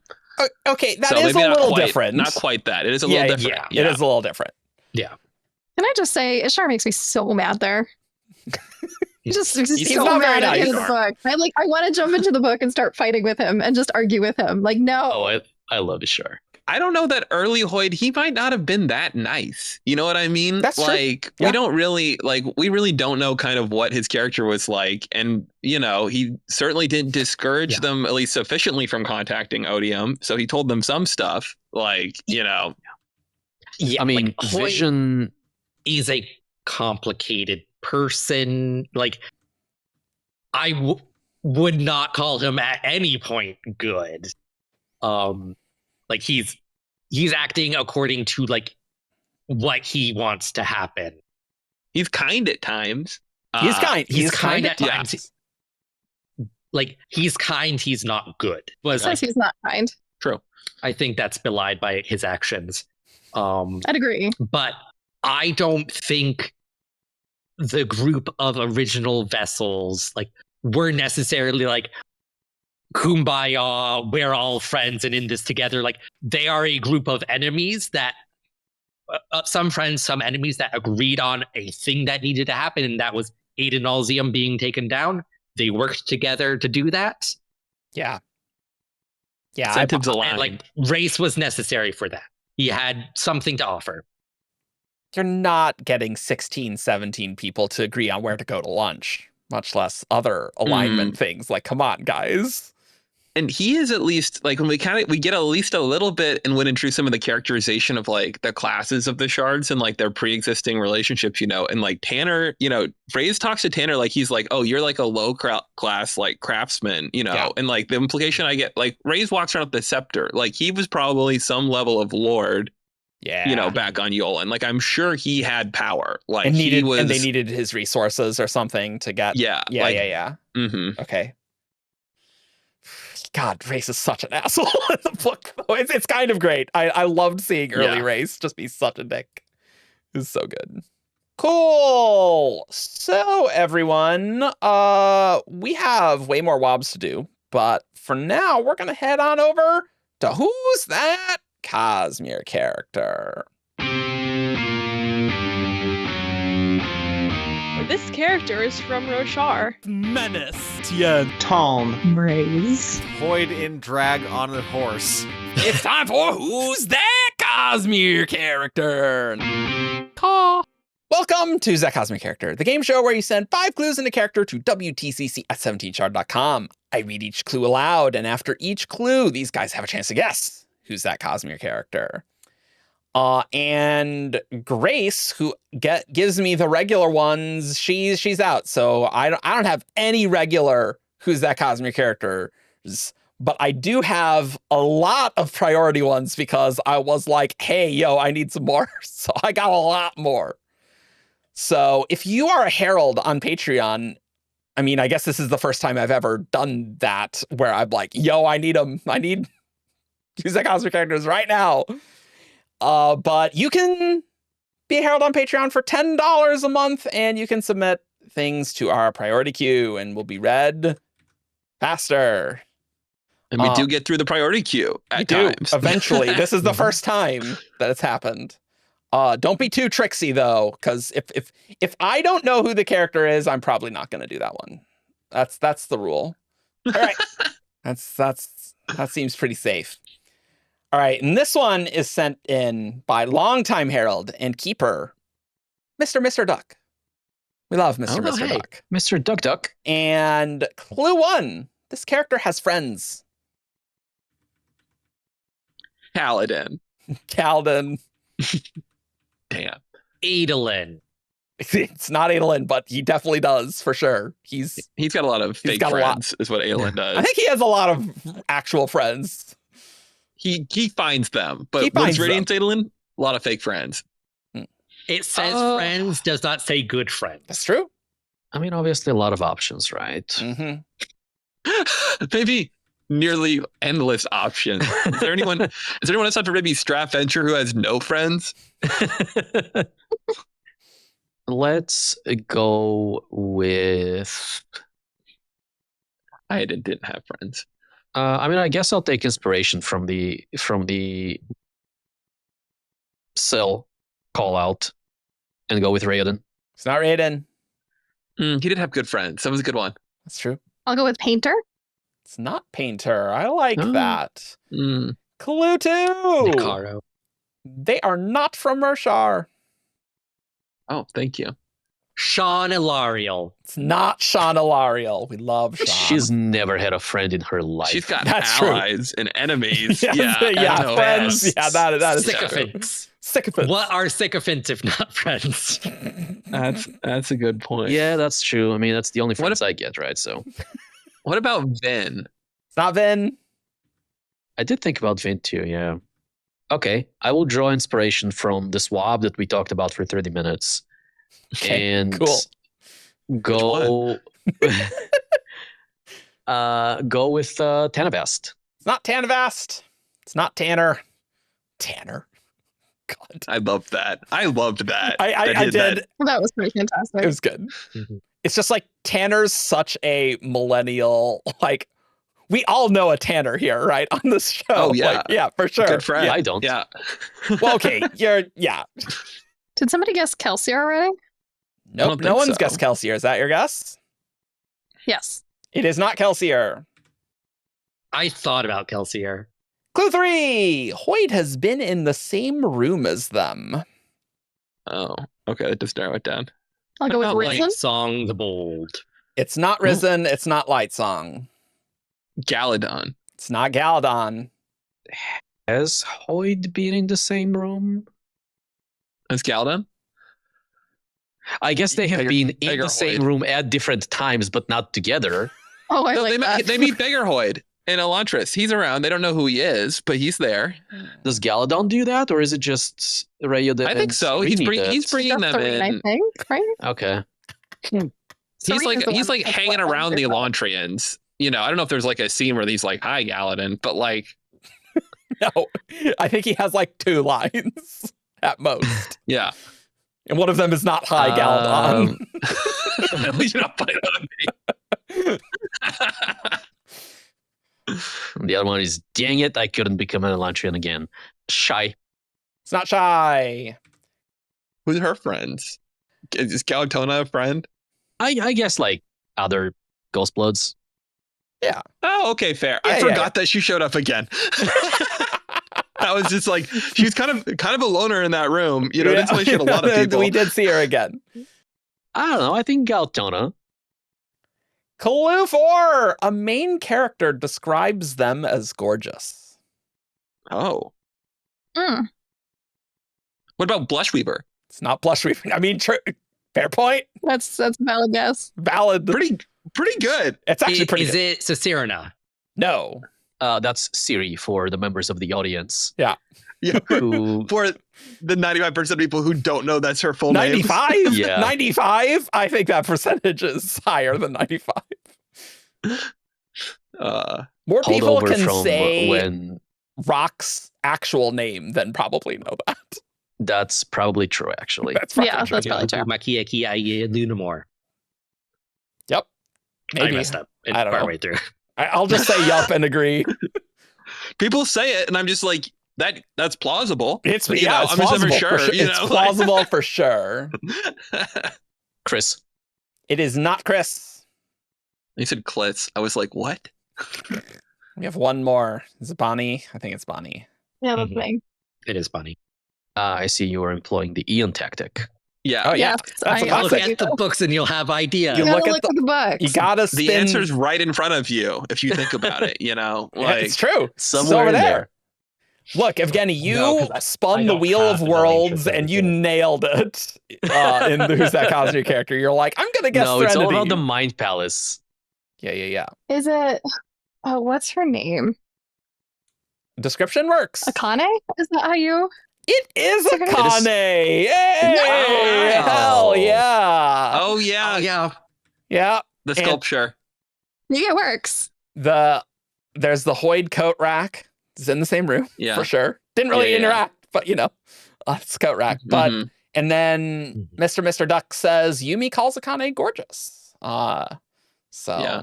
that Good checks guess. out. What was clue 5? Clue 5 is this character can paint. Oh. That would have done it too. That's a good one. That's yeah. good. I good. I thought Akane. I didn't go with it though. Oh yeah. I I was got like, on our oh, and kind then of- someone guessed a Yumi one. I was like, oh, that's good. Yeah. good. No, Yeah. that was my thought when don't someone think said about Nikora. Yumi. Yeah. I mean, it's hard for me to remember. All right. This next one is by Lady of Scars. And it's not Nice. emojis. Thank God. 'Cause I'm not doing that for a regular episode, Mare. And so and Mare does say this isn't her best work, but that's fine. Clue 1. This character died. Gordel. It's not Gordel. Ooh, that's a deep that one's good. Thank you. We stand Goradel. We stand Yeah. Gordel. Good work. Shayor. No, it is not Shayor. Okay, I so thought we're going there. obscure. Sorry, say that again, Bonnie. I'll go with Mare. It's not Mare. I mean, that's a good guess. You know, I guess you have to. Oh god, I forgot his name. The kind of leader of the Ska Rebellion in book 1. Something with Y. Oh my god. Yedin. Yedin, that's right, yes. Yeah. It's not Yedin. I like that a lot, though. Good old Yedin. Man, Wow. what a moron. He was an idiot. Dooms I the like how rebellion you're midway like, through the book. okay, that one was Akane. Let's go way back in the back catalog here. All right. Clue 2. This character died screaming. Oh god. Is it Dan Wells' cameo, Waylon? No. No. Okay. That would be pretty funny. I don't know if I can go more obscure than that. Mm. I'll take a guess. I don't really remember if there was screaming involved, but Okay. probably. Was it Sadius? It's not Sadius. God. You'd probably scream if you Yeah, I got don't think he stabbed screamed. through the I don't eye. think he got screamed. It might have gotten Oh. quiet. Like I Yeah. feel like they might have just being like, Yeah. Deloff. It's not Deloff. oh. Like that. Oh, I've got an idea now.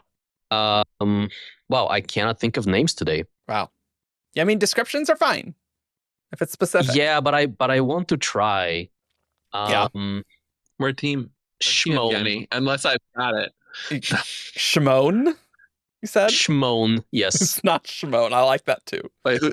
She Who's doesn't Shimon die. again? She doesn't though. die. She doesn't die. Shimon is She That's has right. a fate worse than She's death. the Yeah. singer. Yeah, Okay, yeah, she's I the mean, she singer. kind of dies. I would guess, would yeah. argue that she died there. If I you want mean, to, if you went is it unconscious and never woke continuity? up, Is it continuity of body or not here, guys? Is she a continuity? That's a joke. That's a joke.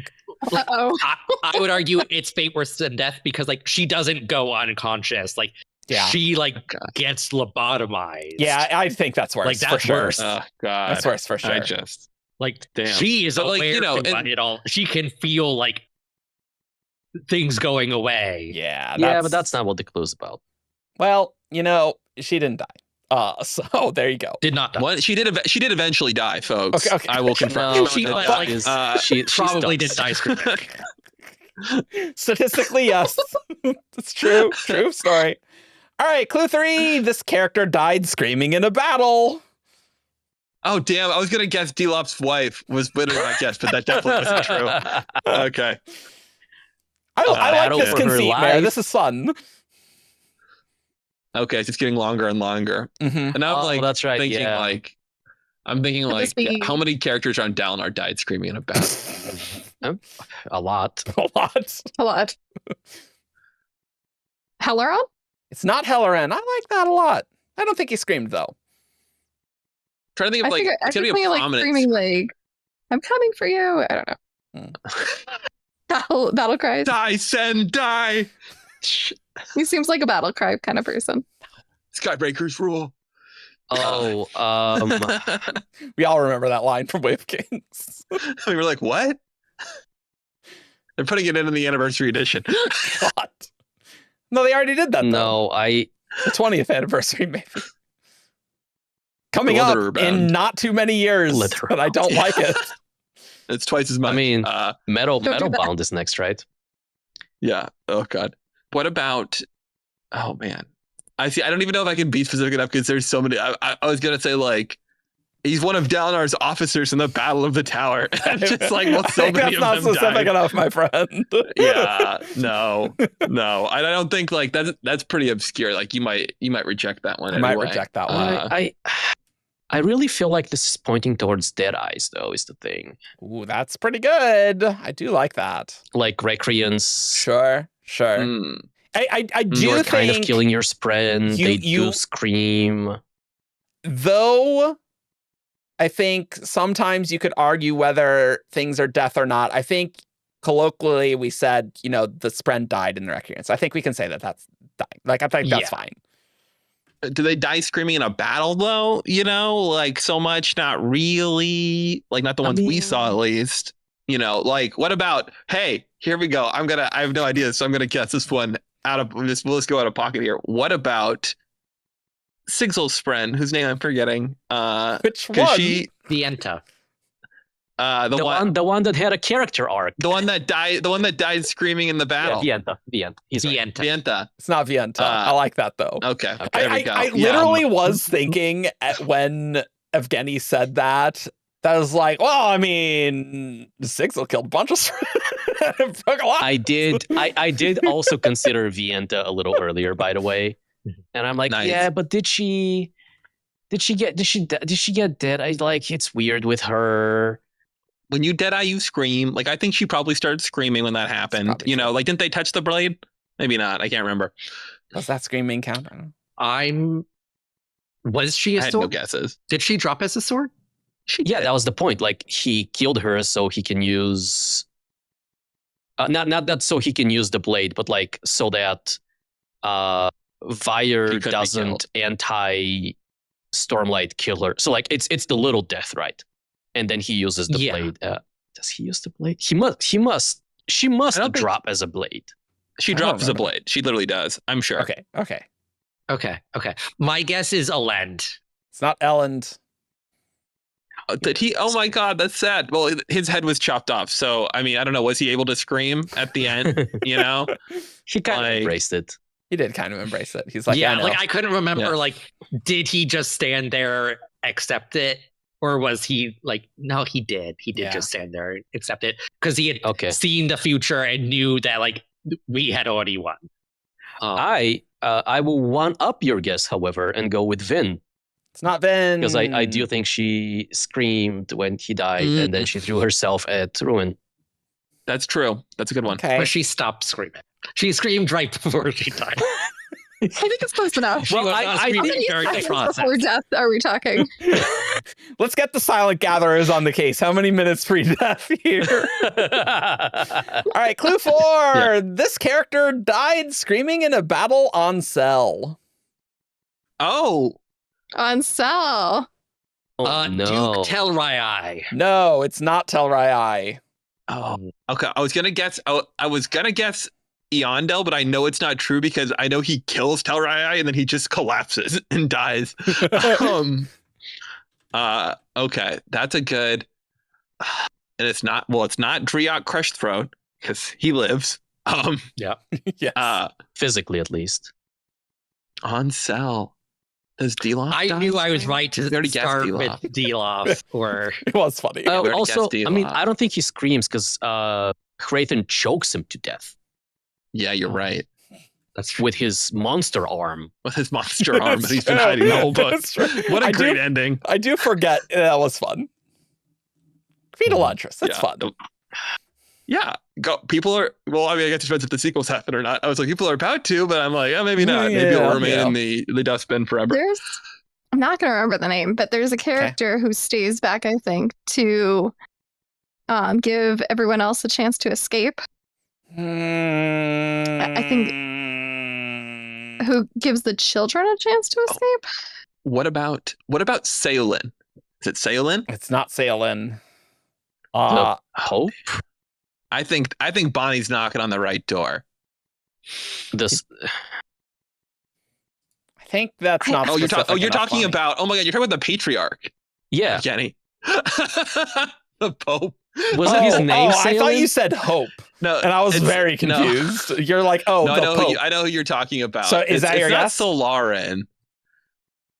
No, I can't- that's not my guess. No. Okay. I was trying to provide a name to someone. No, can I look up who that guy Yes, is? you can. You may. Okay. You can look So up for- Shukraf yeah. and look it up. Yes, that's fine.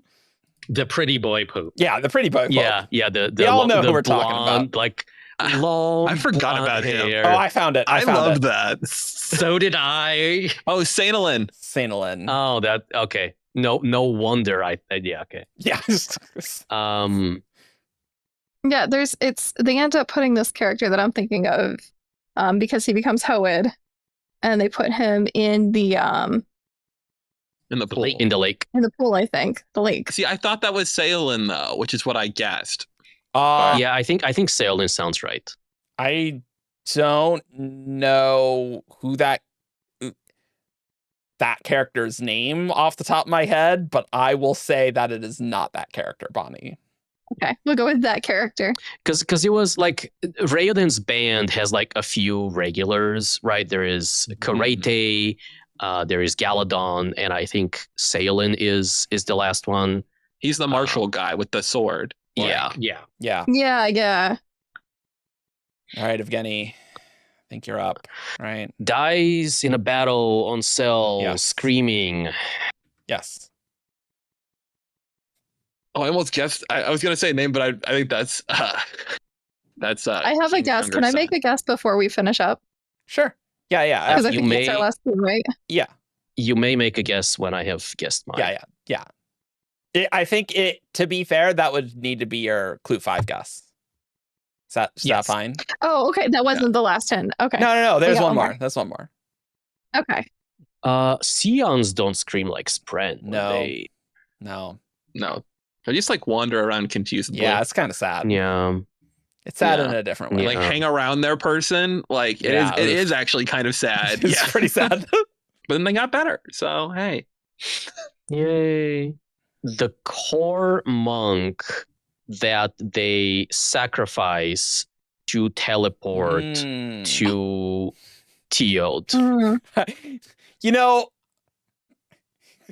sometimes I forget about that. I actually reread some of my writing in high school, and I used that as a mechanic, actually, where like, yeah, someone just like got killed so someone could teleport a bit of a way. It's like, yeah, okay. No, it's not them. That's funny though. Clue 5. I don't know how helpful this will be, but we'll find out.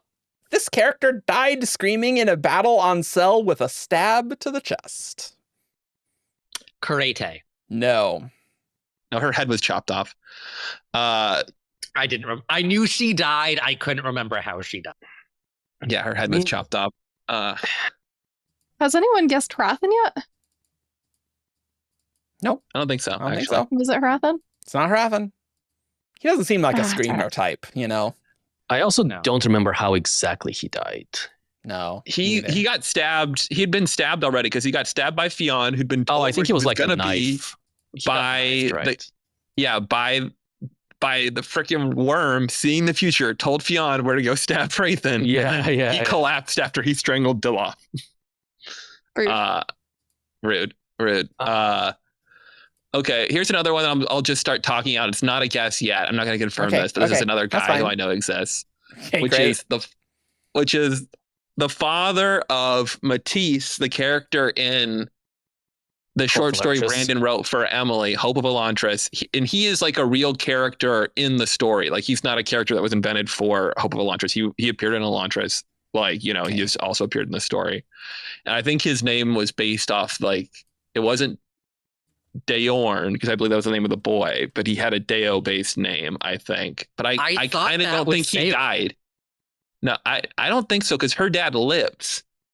She gets a happy ending in this story. And so, yeah, it doesn't, he didn't write a story about his student or her father died. Emily's student, yeah. That would have been funny. He's like, sorry about your dad. But I actually don't think that's correct, because I think he lives. So I don't think he's actually. Yeah, I think he lives. I was thinking of it first too. I think he lives. I could be wrong. Okay. But they're just like, that is more Hope of Elantris lore than I remember, let me tell you. Yeah. We need to do span reads for Elantris, because we haven't done that one. That is true. That'd be kind of fun. That would actually be fun.